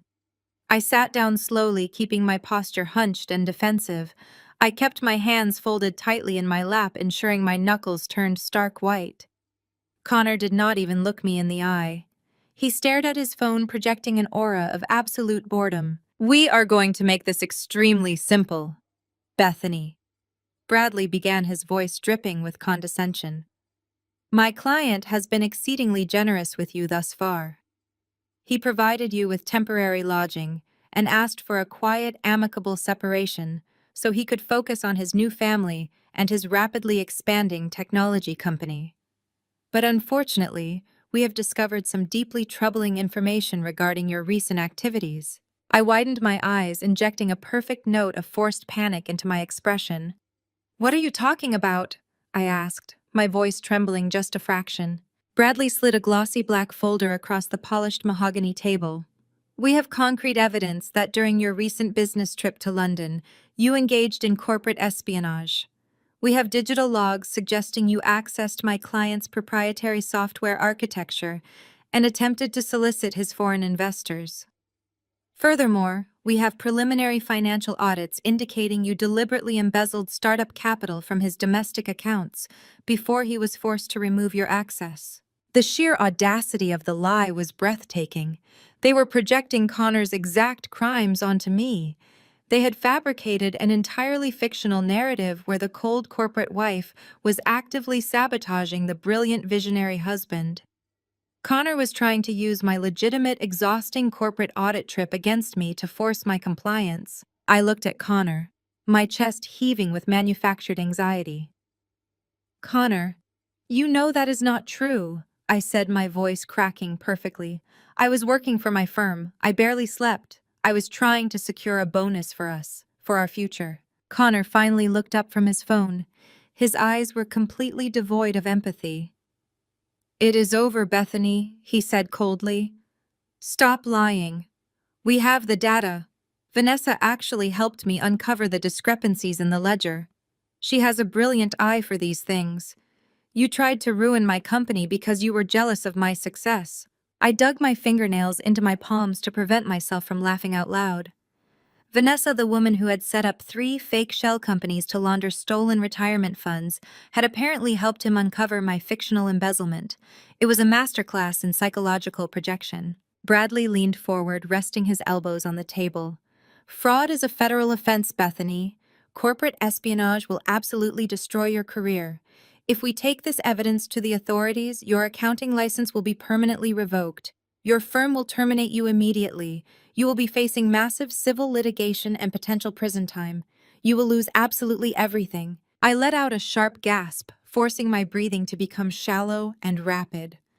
I pressed my hands against my mouth, staring at the glossy black folder as if it contained a venomous snake. Please, I whispered, my voice desperate. Please do not do this. My career is all I have left. I did not do anything wrong.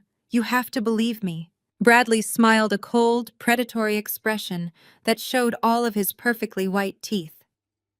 My client is a forgiving man, Bethany. He does not want to see the woman he used to love go to federal prison. He wants to focus on his pregnant partner and his impending fatherhood. He is willing to make this entire investigation disappear completely. He will not contact the authorities, and he will not contact your firm. But his clemency comes with a price. I nodded frantically, playing the part of the cornered, terrified victim. Anything, I stammered, acting as though the walls were closing in on me. What do you want? I will do whatever you want. Connor leaned back in his leather chair, crossing his arms over his chest. I want the house, Bethany, he stated bluntly. My startup needs capital and security. I need a stable environment for Vanessa and the baby. The house is a marital asset, but given the fact that you attempted to destroy my company, I believe it is only fair that you forfeit your equity claim entirely. Bradley slid a second document across the table. It was a formal deed transfer agreement. It explicitly legally signed over full ownership of the property to Connor and Vanessa, relinquishing any and all of my financial rights to the estate. If you sign this deed transfer today, Bradley explained smoothly, we will shred the corporate espionage dossier. We will file a standard no-fault divorce. You walk away with your career intact, and my client walks away with the home he needs for his new family. If you refuse, we call the police and we ruin your life. The choice is yours. I stared at the deed transfer document. It was a legally worthless piece of paper. Connor had absolutely no idea that the house was owned entirely by an irrevocable trust established by my grandfather. He had no idea that my name was not even technically on the primary deed as an individual owner. He was trying to extort me for an asset he had absolutely zero legal capacity to claim. A competent property lawyer would have already run a basic title search and discovered the trust, but Bradley was a divorce shark looking for a quick kill, and Connor was a desperate man feeding him a fabricated narrative. They were a match made in arrogant heaven. I looked at the heavy, expensive pen lying next to the document. My hand trembled violently. I needed to stretch this performance out to make it entirely believable. You cannot do this to me, I pleaded, looking directly at Connor. I paid the mortgage on that house for 5 years. I picked out the tile in the kitchen. I planted the garden in the backyard. You are taking the only secure thing I have left. Vanessa needs the garden, Connor replied without a single ounce of remorse. She mentioned yesterday how much she loves the natural light in the morning. It is good for the baby to have a peaceful outdoor space. You can easily rent a nice apartment downtown closer to your office. It makes more sense for your lifestyle anyway. You are never home to enjoy the garden, Bethany. The sheer cruelty of him using Vanessa's preferences for my custom-designed home was breathtaking. I let out a sharp, ragged breath. I looked down at the deed transfer document again. The black ink printed on the crisp white paper seemed to mock me. I placed my fingertips against my forehead, taking short, panicked breaths. If I agree to this, I stammered, acting as though the words were physically painful to speak. If I sign this over to you and Vanessa, you drop the corporate espionage claims completely. You guarantee that my accounting firm will never hear about these fake allegations. We have a binding non-disclosure agreement ready for your signature as well, Bradley interjected, pushing a third piece of paper across the polished mahogany table. It guarantees mutual silence. We bury the evidence of your financial crimes, and you hand over the deed to the property. It is an incredibly generous compromise. Most men would demand full restitution and press criminal charges. You should be thanking Connor for his mercy. I slowly reached out and picked up the heavy, expensive pen. My hand shook so violently that I accidentally dropped it onto the table. It clattered loudly against the wood. I quickly snatched it up, muttering a pathetic apology. I looked at Connor one last time, my eyes wide and completely terrified. I channeled every ounce of grief I had felt on the day he kicked me out and weaponized it into this final performance. I will sign it, I whispered, my voice breaking into a quiet, devastated sob. I will give you the house. Just please promise me you will not ruin my career. I cannot lose my accounting license, Connor. I have worked too hard for it. Please. I kept my head bowed, letting my shoulders shake with manufactured grief. Bradley, the predatory lawyer, leaned back in his heavy leather chair, exhaling a loud sigh of profound satisfaction. He actually believed he had just masterfully broken a senior corporate accountant with a single fabricated folder. Connor finally put his phone down and looked at me across the polished mahogany table. His expression was a sickening mixture of victory and pity. He genuinely thought he had won. He thought he had completely outsmarted me and secured his luxurious future.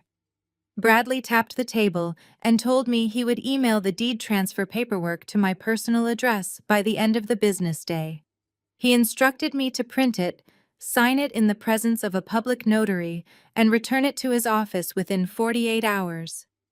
If I failed to meet that deadline, he promised to contact the federal authorities and my accounting firm immediately to ruin my life. I nodded weakly, wiping a carefully produced tear from my cheek. I stood up on trembling legs, grabbing my briefcase, and thanked them for their mercy. The sheer absurdity of thanking the men who were actively trying to extort me almost made me break character, but I held the terrified facade perfectly intact until I walked out of the glass-walled conference room. I rode the elevator down to the lobby, keeping my eyes fixed on the floor, playing the role of the defeated ex-wife for anyone who might be watching. The moment I stepped out of the law firm and hailed a city cab, the trembling stopped entirely. My posture straightened, and the manufactured panic instantly evaporated into the warm afternoon air. I rode back to the downtown Marriott, feeling a deep, steady rhythm of anticipation building in my chest. The hardest part of the physical performance was over. Now I just needed to orchestrate the logistics of the final delivery. When I returned to my sterile hotel room, I opened my encrypted laptop and logged into my personal email server. Bradley was highly efficient. The deed transfer documents were already sitting in my inbox, accompanied by a sharply worded message reiterating the deadline and the severe consequences of my failure to comply. I opened the attached file and read through the legal jargon. It was a standard property relinquishment form, explicitly stating that I voluntarily surrendered all equity claims, titles, and ownership rights of our suburban home to Connor and Vanessa. It was a beautifully drafted piece of fiction. Because Connor was not on the original title, and because the house was legally owned by my grandfather's irrevocable trust, this document possessed the exact same legal weight as a restaurant napkin. But Bradley had not done his due diligence. He had relied on Connor's arrogant assumption that standard marital asset laws applied. I sent the document to the Hotel Business Center printer and retrieved the physical copies. I laid the crisp white pages on the laminate desk next to my massive black leather forensic audit binder. The contrast between the two items was striking. One was a legally worthless lie designed to steal my home, and the other was a weapon of absolute truth designed to send my husband to federal prison. I needed to ensure the handover happened exactly on my terms. If I simply mailed the signed document or dropped it off at the law firm, Connor would quietly secure his fake victory and continue living his stolen life without facing any immediate public consequences. I needed him surrounded by his investors, his enabling family, and the high society friends he was trying so desperately to impress. I needed the Oak Ridge Country Club engagement party to become the epicenter of his absolute destruction. I poured a glass of cold water and drank it slowly, mentally scripting the next phone call. I needed to appeal directly to Connor's massive, fragile ego. I picked up my cell phone and dialed the direct line to Bradley's office. The receptionist answered and immediately transferred me when I stated my name. Bradley picked up the line, sounding incredibly smug and impatient. I immediately dropped my voice into a soft, pathetic register. I told Bradley I had received the documents and was willing to sign them, but I simply could not bear the emotional trauma of returning to his law firm. I explained that the mahogany conference room gave me a panic attack and that I felt entirely overwhelmed by the aggressive legal environment. I let out a small strategic sob. I begged him to let me deliver the documents in a different setting. Bradley sighed heavily, clearly annoyed by my emotional display, and asked me what exactly I was proposing. I took a shaky breath and delivered the pitch. I told Bradley that I had received Vanessa's invitation to the engagement and gender reveal party at the Oak Ridge Country Club. I admitted that seeing the invitation had finally broken my denial. I said I realized Connor and Vanessa were truly meant to be together, and that I was nothing more than an obstacle to their happiness. I told the lawyer that I wanted closure. I wanted to attend the party just for a few minutes to see Connor looking happy and successful one last time before I completely disappeared from his life. I promised to bring the physically signed and notarized deed transfer directly to the country club and hand it over to Connor in person as a gesture of my ultimate surrender and goodwill. I asked Bradley to ask Connor if he would allow me this one final pathetic request. I held my breath as Bradley placed me on a brief hold to consult with his client. I knew Connor was sitting right next to him, finalizing the details of their fake corporate espionage lawsuit. I knew exactly how Connor's mind worked.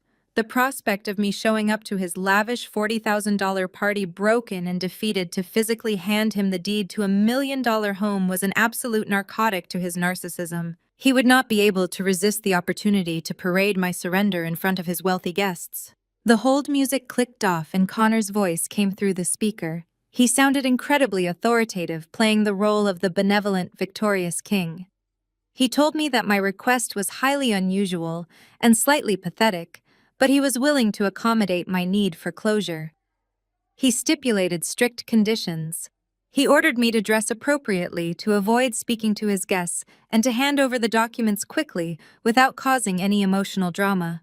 He warned me that if I tried to ruin Vanessa's special night, his security team would remove me from the premises, and Bradley would immediately file the criminal charges against my accounting firm. I thanked him profusely, letting relief flood into my voice. I promised I would be the picture of quiet submission. I told him I just wanted to do the right thing for his new family. Connor let out a satisfied chuckle and ended the call. The line went dead, and I lowered the phone to the desk. The trap was now fully and completely set. He had eagerly invited his own executioner into the grand ballroom. I spent the rest of Friday afternoon finalizing every single detail of my counterstrike. I went down to a local bank branch and had a public notary stamp and seal the worthless deed transfer documents. I wanted the fake surrender to look absolutely flawless. Then I returned to the hotel and meticulously reviewed the black leather binder. I verified that every offshore routing number, every fake vendor invoice from Vanessa's shell companies, and every record of the embezzled retirement funds from Richard and Beatrice were perfectly indexed. I made a secondary digital backup of the entire forensic dossier and sent it to my private secured cloud server. I also drafted a preliminary email to the federal authorities and the Internal Revenue Service, outlining the wire fraud and money laundering schemes. I scheduled the email to automatically send on Sunday morning, ensuring that the legal machinery would begin crushing Connor immediately after the party concluded. I ordered a simple room service dinner and ate it while looking out at the city skyline. I felt a profound sense of peace settling over my mind. The grief, the confusion, and the crippling betrayal that had weighed me down just a few days ago were completely gone. They had been burned away by the sheer velocity of my purpose. I had been a loyal wife, a generous friend, and the sole financial provider for a family that actively despised me.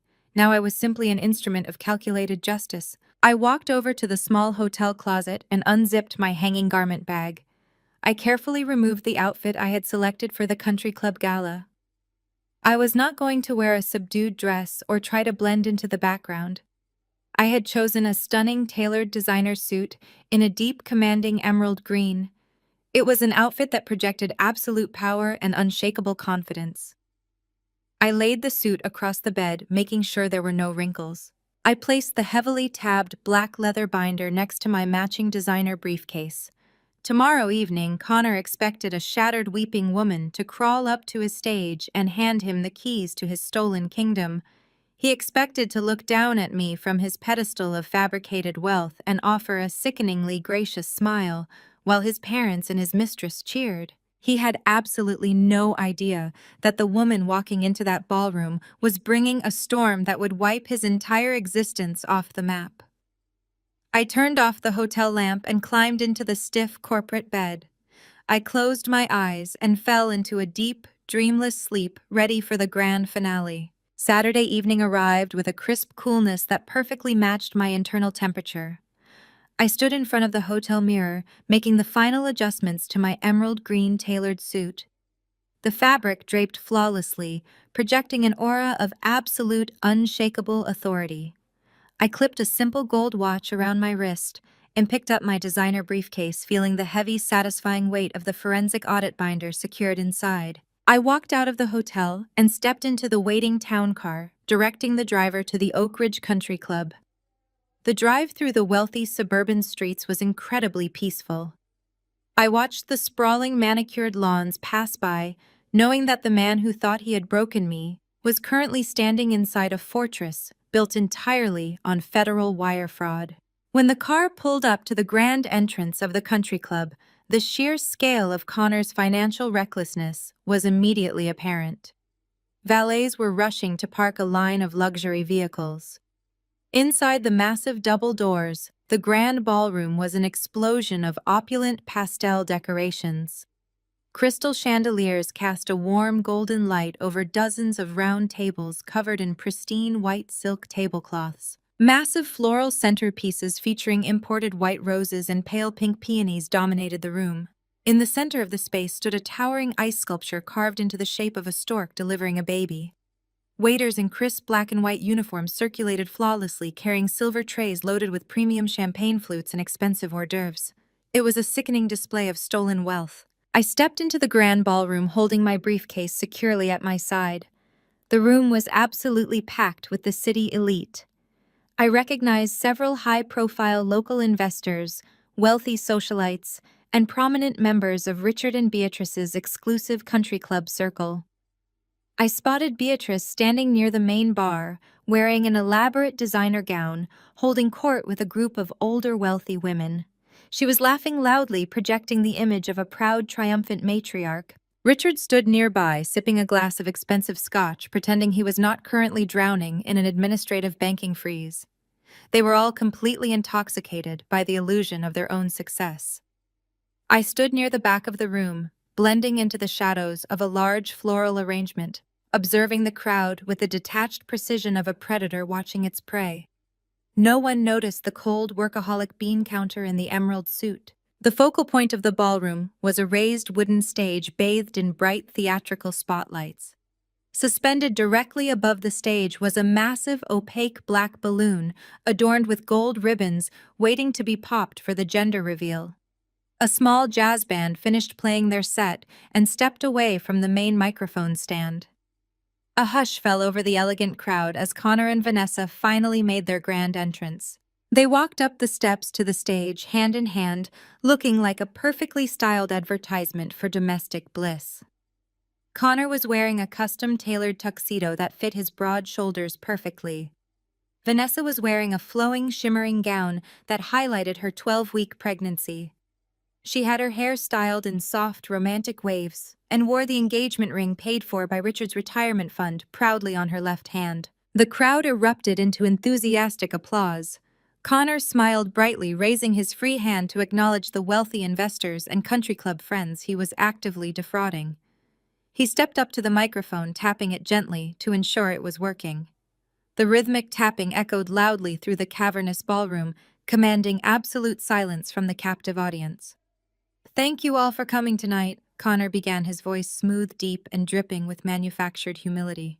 "Looking out at this room, I am overwhelmed by the incredible support and love this community has shown us. Building a technology company from the ground up requires massive sacrifice and relentless dedication.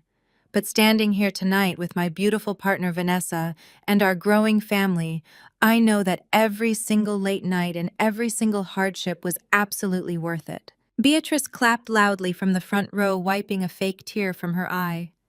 The investors nodded approvingly, entirely unaware that the technology company Connor was boasting about was nothing more than a string of virtual mailboxes in a strip mall.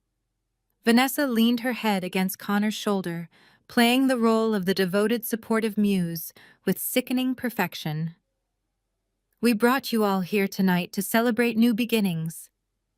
Connor continued, his voice swelling with theatrical emotion. We are here to reveal the gender of our beautiful baby and to officially announce our engagement. But before we pop that giant balloon up there, I want to take a brief moment to talk about grace. I want to talk about the power of forgiveness and the importance of leaving toxic energy in the past. Connor scanned the crowded ballroom, his eyes searching the faces of his wealthy guests. He was looking for me. He wanted to execute the final devastating phase of his psychological warfare. He wanted to publicly humiliate me and cement his narrative of total victory. His eyes finally landed on me, standing quietly in the shadows near the back wall. A slow, arrogant smirk spread across his handsome face. He gripped the microphone tighter, leaning into the stand.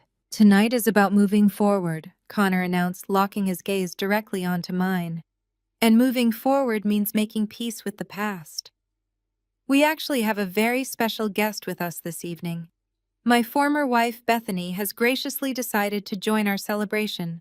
The entire ballroom gasped softly. Hundreds of heads turned simultaneously, following Connor's line of sight until every single pair of eyes in the room was fixed directly on me. I felt the collective weight of their judgment, their pity, and their morbid curiosity pressing down on my shoulders. I did not flinch. I stood perfectly still, my posture rigidly straight. "Bethany and I had a difficult transition," Connor said, projecting a tone of deep, benevolent sympathy. "But she has shown incredible growth over the past few days. She reached out to my legal team and expressed a profound desire for closure. She realized that holding on to anger is ultimately destructive. In a beautiful gesture of healing, she asked if she could come here tonight to officially hand over the deed to our suburban home. She wanted to gift the property to Vanessa and me so we can build a safe, warm, and nurturing environment for our new baby." The crowd murmured in collective awe. Whispers of how generous and how sad rippled through the elegant attendees. Beatrice looked at me with a triumphant, mocking smile. She thought she had completely broken my spirit. She thought her threats had terrified me into absolute submission. Vanessa looked down at me from the stage, her eyes wide with fake sorrow, resting her hand protectively over her stomach. "Bethany," Connor called out, gesturing toward the stage with his free hand. "Why do you not come up here? Come up and join us for a moment. Give Vanessa the gift, and let us officially start this new chapter with no hard feelings." He was inviting his own executioner up the steps. He was handing me the keys to his absolute destruction on a silver platter. I gripped the handle of my designer briefcase. The leather was cool and smooth beneath my palm.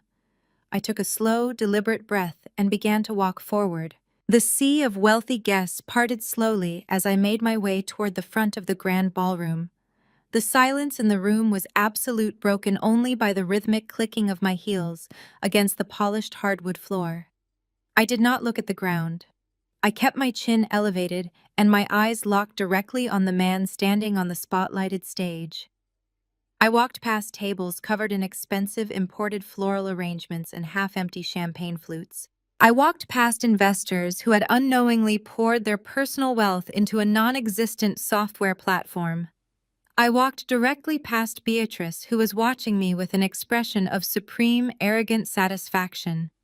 She genuinely believed she was witnessing the final pathetic surrender of a defeated woman. She had absolutely no idea that she was standing mere feet away from the digital evidence of her own impending bankruptcy. I reached the base of the wooden stage. The bright theatrical spotlights illuminated my emerald green suit, casting sharp, defined shadows across the floor. Connor was beaming, looking incredibly pleased with himself. He thought this was the defining moment of his entire life. He thought he had successfully manipulated his ex-wife into handing over a $1 million real estate asset in front of the entire city elite. He reached out his hand, offering to help me up the small wooden staircase. I ignored his outstretched fingers. I gripped the handrail and walked up the steps under my own power, moving with a deliberate, unhurried grace. I stepped onto the platform and walked across the stage until I was standing directly between Connor and Vanessa. The giant black gender reveal balloon hung heavily over our heads, swaying slightly in the air-conditioned breeze. The audience watched in rapt, silent fascination. They were expecting a tearful breakdown. They were expecting a broken woman to pull a single legally binding piece of paper from her bag and hand it over while weeping softly into a microphone. They were expecting a tragic romantic drama. I unclasped the brass latch on my designer briefcase. The sharp, metallic click echoed loudly through the microphone Connor was holding. I did not reach for the worthless fake deed transfer document Bradley had emailed me. Instead, I slid my hands into the reinforced compartment and firmly gripped the thick, heavy spine of the master forensic dossier. I pulled the massive black leather binder out of the briefcase and held it up. The color-coded index tabs, red for wire fraud, blue for offshore money laundering, yellow for retirement embezzlement, flared brightly under the intense stage lighting. The binder was dense, heavy, and undeniably imposing. It did not look like a property deed. It looked exactly like a weapon. Connor stared at the massive black binder, a flicker of genuine confusion finally breaking through his arrogant facade. His eyebrows furrowed and his hand lowered slightly. "That is not the property deed," he whispered, his voice dropping so the microphone would not pick up the sudden uncertainty in his tone. "What is that, Bethany? What did you bring up here?" I did not answer him. I turned to Vanessa, who was standing frozen in her flowing maternity dress. She was clutching her small evening bag, looking completely bewildered by the massive object in my hands. I stepped directly into her personal space.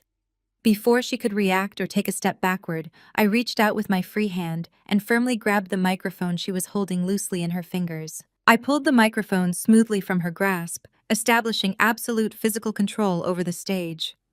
I turned to face the hundreds of wealthy investors, family members, and country club elites waiting in the silent ballroom. The stage was perfectly set. I held the microphone close to my mouth, ensuring my voice would project perfectly across the cavernous ballroom. The feedback whined for a fraction of a second before settling into a crisp, clear resonance.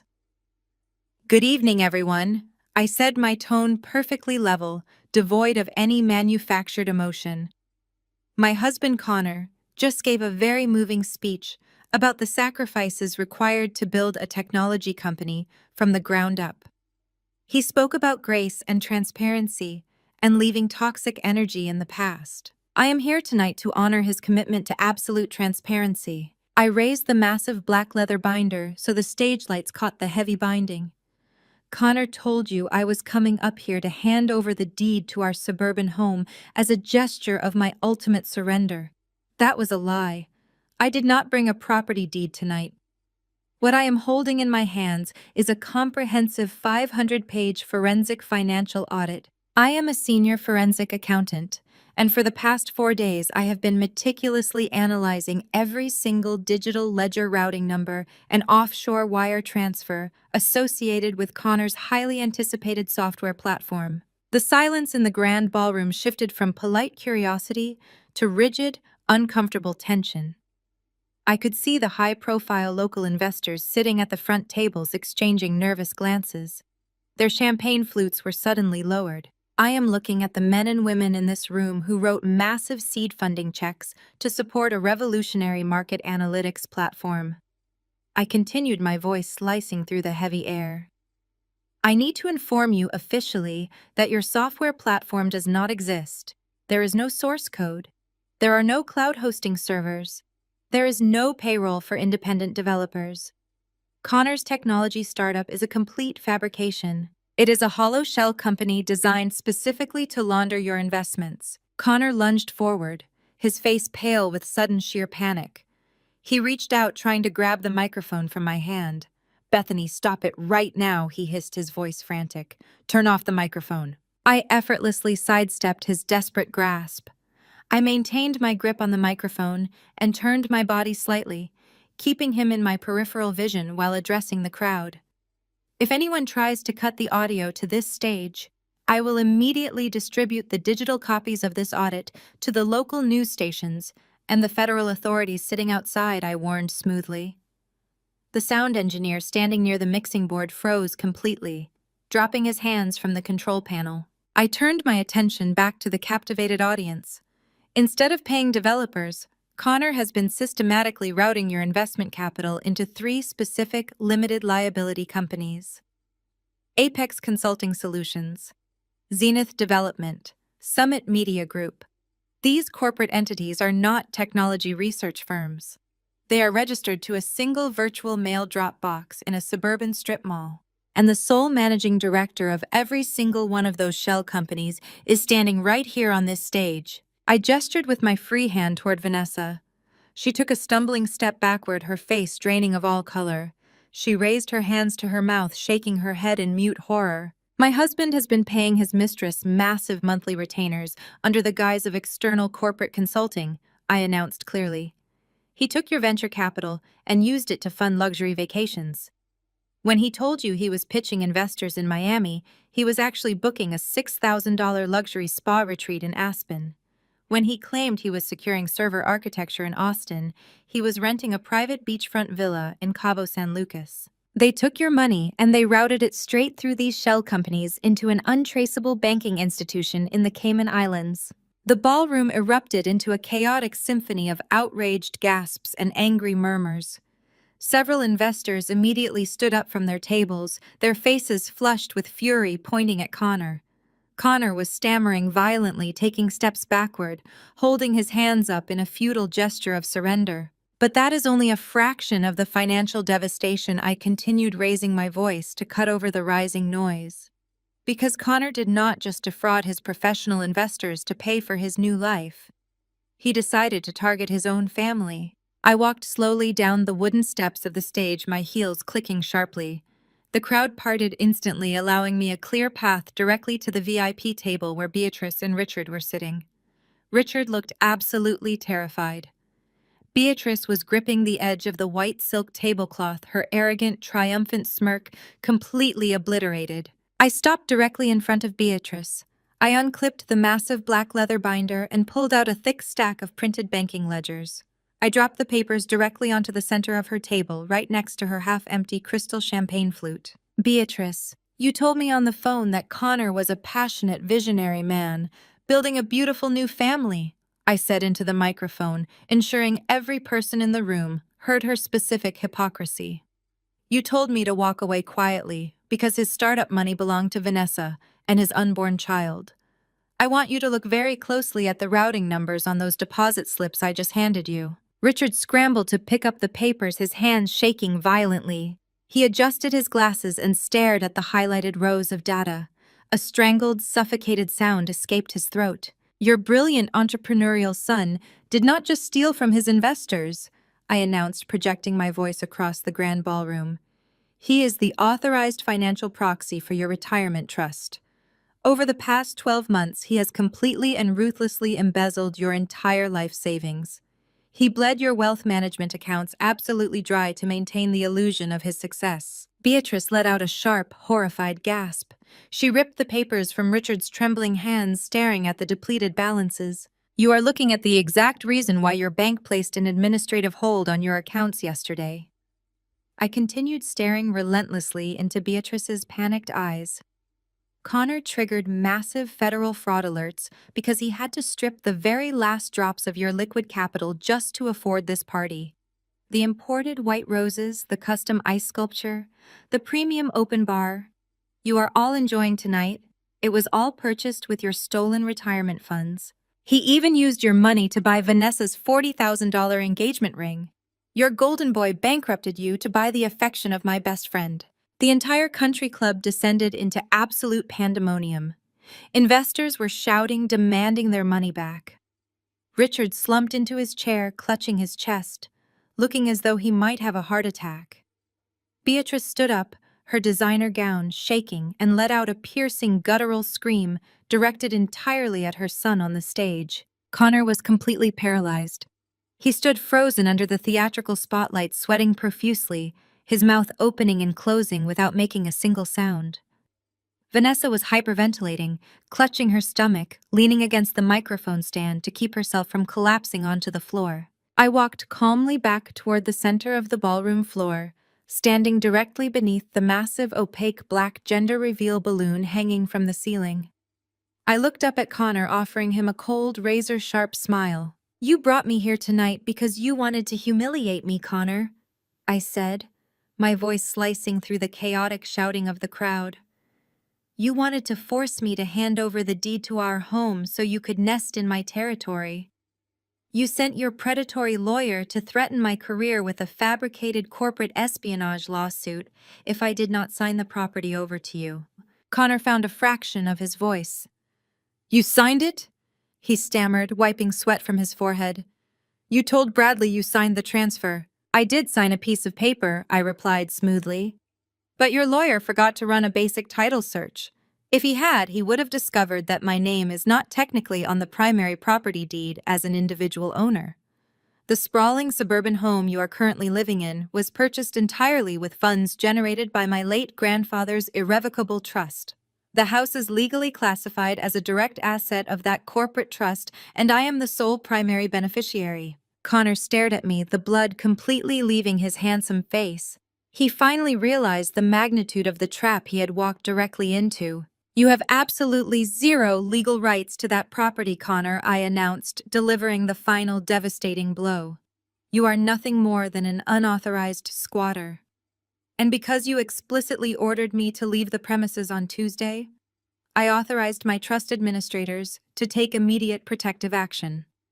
While you were standing on this stage tonight drinking stolen champagne and basking in your fake glory, my legal team was at the house.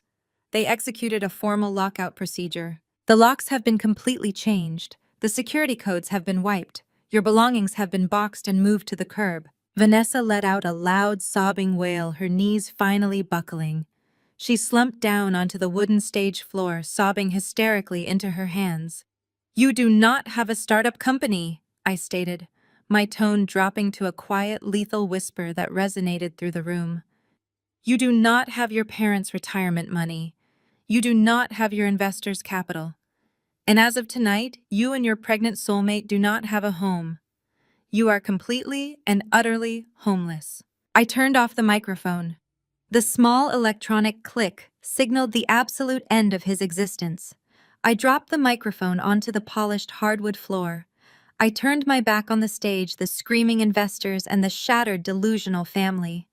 I gripped my designer briefcase and walked slowly and deliberately out of the grand ballroom, leaving them all to burn in the spectacular fire of their own making. The heavy oak doors of the Oak Ridge Country Club closed behind me, shutting out the cacophony of absolute destruction. Even through the thick wood, I could hear the distinct sound of shattering glass and furious shouting. The elegant engagement party had instantly devolved into a financial war zone. The high-profile investors Connor had desperately tried to impress were now acting like cornered predators. They swarmed the stage, demanding immediate answers about their missing capital. Some were already pulling out their cell phones, frantically dialing their own legal representatives to report the fraud they had just witnessed firsthand. Connor was completely trapped under the glaring theatrical spotlights, unable to form a single coherent sentence. Beatrice did not rush to comfort her golden boy. The woman who had proudly defended his infidelity and threatened me with legal ruin was currently experiencing the terrifying reality of sudden bankruptcy. She realized with brutal clarity that her prestigious country club membership, her lavish luxury vacations, and her entire carefully cultivated social identity had just been completely incinerated. I had handed her the undeniable proof that her son was a parasite. Richard looked physically ill, gripping the edge of the VIP table as the angry crowd surged past him. They did not look at Connor with maternal or paternal love. They looked at him with pure, unadulterated hatred. In a matter of minutes, the united front that had sworn to destroy me had completely cannibalized itself. I walked down the sweeping front steps of the country club, breathing in the cool night air. The heavy weight of the past few weeks lifted entirely from my shoulders. The valet brought my waiting town car around. I slid into the quiet leather interior and instructed the driver to take me back to my hotel for the very last time. I did not look out the rear window as we pulled away from the manicured grounds. I had delivered the payload, and my involvement in their personal drama was officially terminated. The legal machinery I had set in motion was already quietly churning in the background. At precisely 8 o'clock on Sunday morning, my automated emails were successfully delivered to the regional directors of the Internal Revenue Service and the local field office of the Federal Bureau of Investigation. The federal response to documented offshore wire fraud involving millions of dollars is never slow. It is swift, aggressive, and utterly merciless. The meticulously categorized evidence I provided gave them a flawless roadmap to the embezzlement network. By Tuesday morning, federal agents were executing a highly coordinated search warrant at the suburban strip mall where Vanessa had registered her 3 fake consulting firms. They confiscated the virtual mailbox records, proving the shell companies were entirely fraudulent. By Wednesday, the banks officially froze every single domestic and offshore account associated with Connor and Vanessa.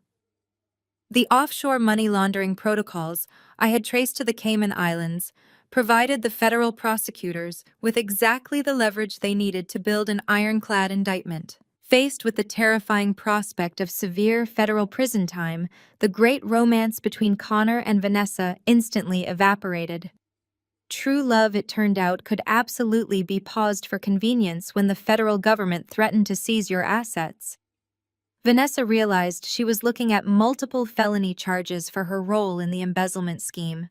She did not hesitate to save herself. Within a week, her court-appointed public defender contacted the district attorney offering full cooperation. Vanessa eagerly agreed to testify against Connor in exchange for a significantly reduced sentence.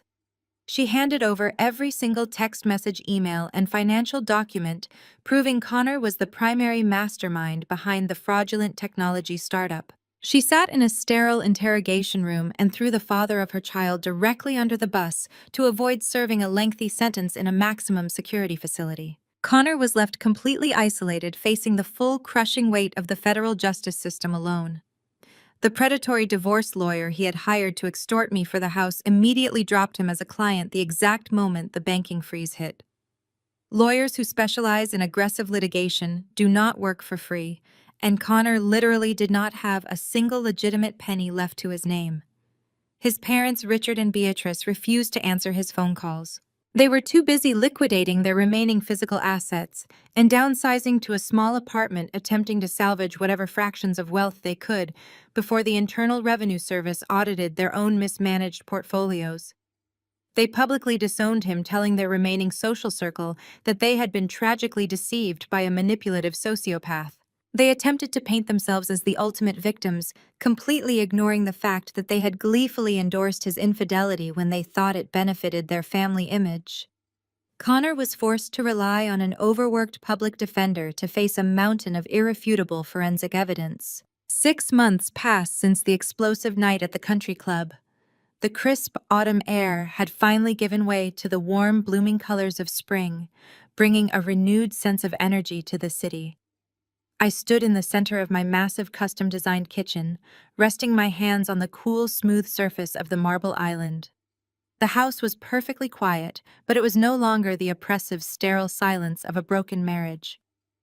It was the peaceful, resonant silence of absolute ownership. The trust administrators had executed the lockout flawlessly on the night of the party. Connor and Vanessa never even had the chance to pack their bags.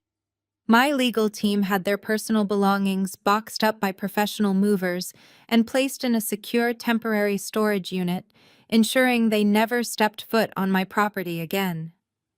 The stress-free environment they had tried to steal was now permanently and legally mine. Earlier this afternoon, the senior partners at my forensic accounting firm called me into the main boardroom. They had reviewed the massive international corporate audit I completed in London, the very same audit that had triggered this entire sequence of events. They were incredibly impressed by my meticulous attention to detail and my unshakable focus under pressure. They offered me a highly coveted promotion to senior partner, complete with an equity stake in the firm and a massive salary increase. I accepted the position with a calm, confident handshake, knowing I had earned every single metric of my success. The long hours, the missed holidays, and the intense corporate dedication had finally culminated in the exact future I had meticulously planned for myself. I opened the glass door of my custom wine refrigerator and pulled out a familiar dark green bottle. It was a vintage champagne, the exact same brand of premium champagne Connor and Vanessa had been drinking on my beige linen sofa on the day they proudly announced their betrayal. I grabbed a single crystal flute from the overhead cabinet. I untwisted the wire cage and pushed my thumbs against the cork. It popped with a loud, satisfying echo that bounced off the high ceilings of my beautiful kitchen. I poured the bubbling golden liquid into the crystal glass, watching the effervescent trail rise to the surface. It was a toast to resilience, to sharp boundaries, and to the undeniable power of knowing your own worth. I picked up the glass and walked over to the large floor-to-ceiling windows overlooking the backyard. The garden I had planted was in full bloom. Vibrant green vines and bright, colorful flowers stretched across the manicured lawn, bathing in the late afternoon sunlight. Connor had once told me I was too cold and analytical to nurture anything.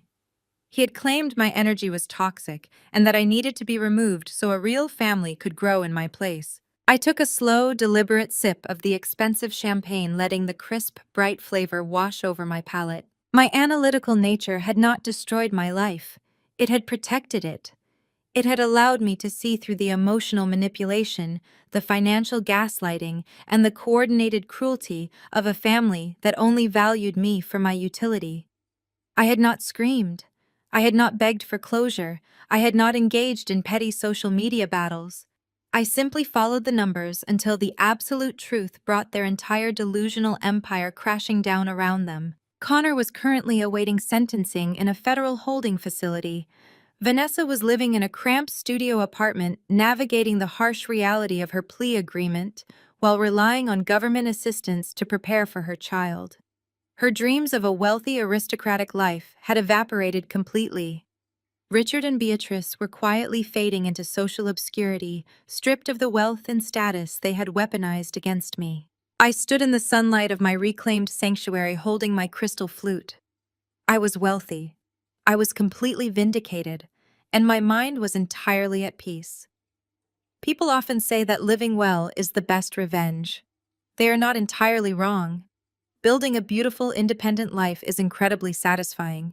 But standing in the home you protected, drinking champagne, while the people who tried to destroy you face the absolute catastrophic consequences of their own actions, proves something entirely different.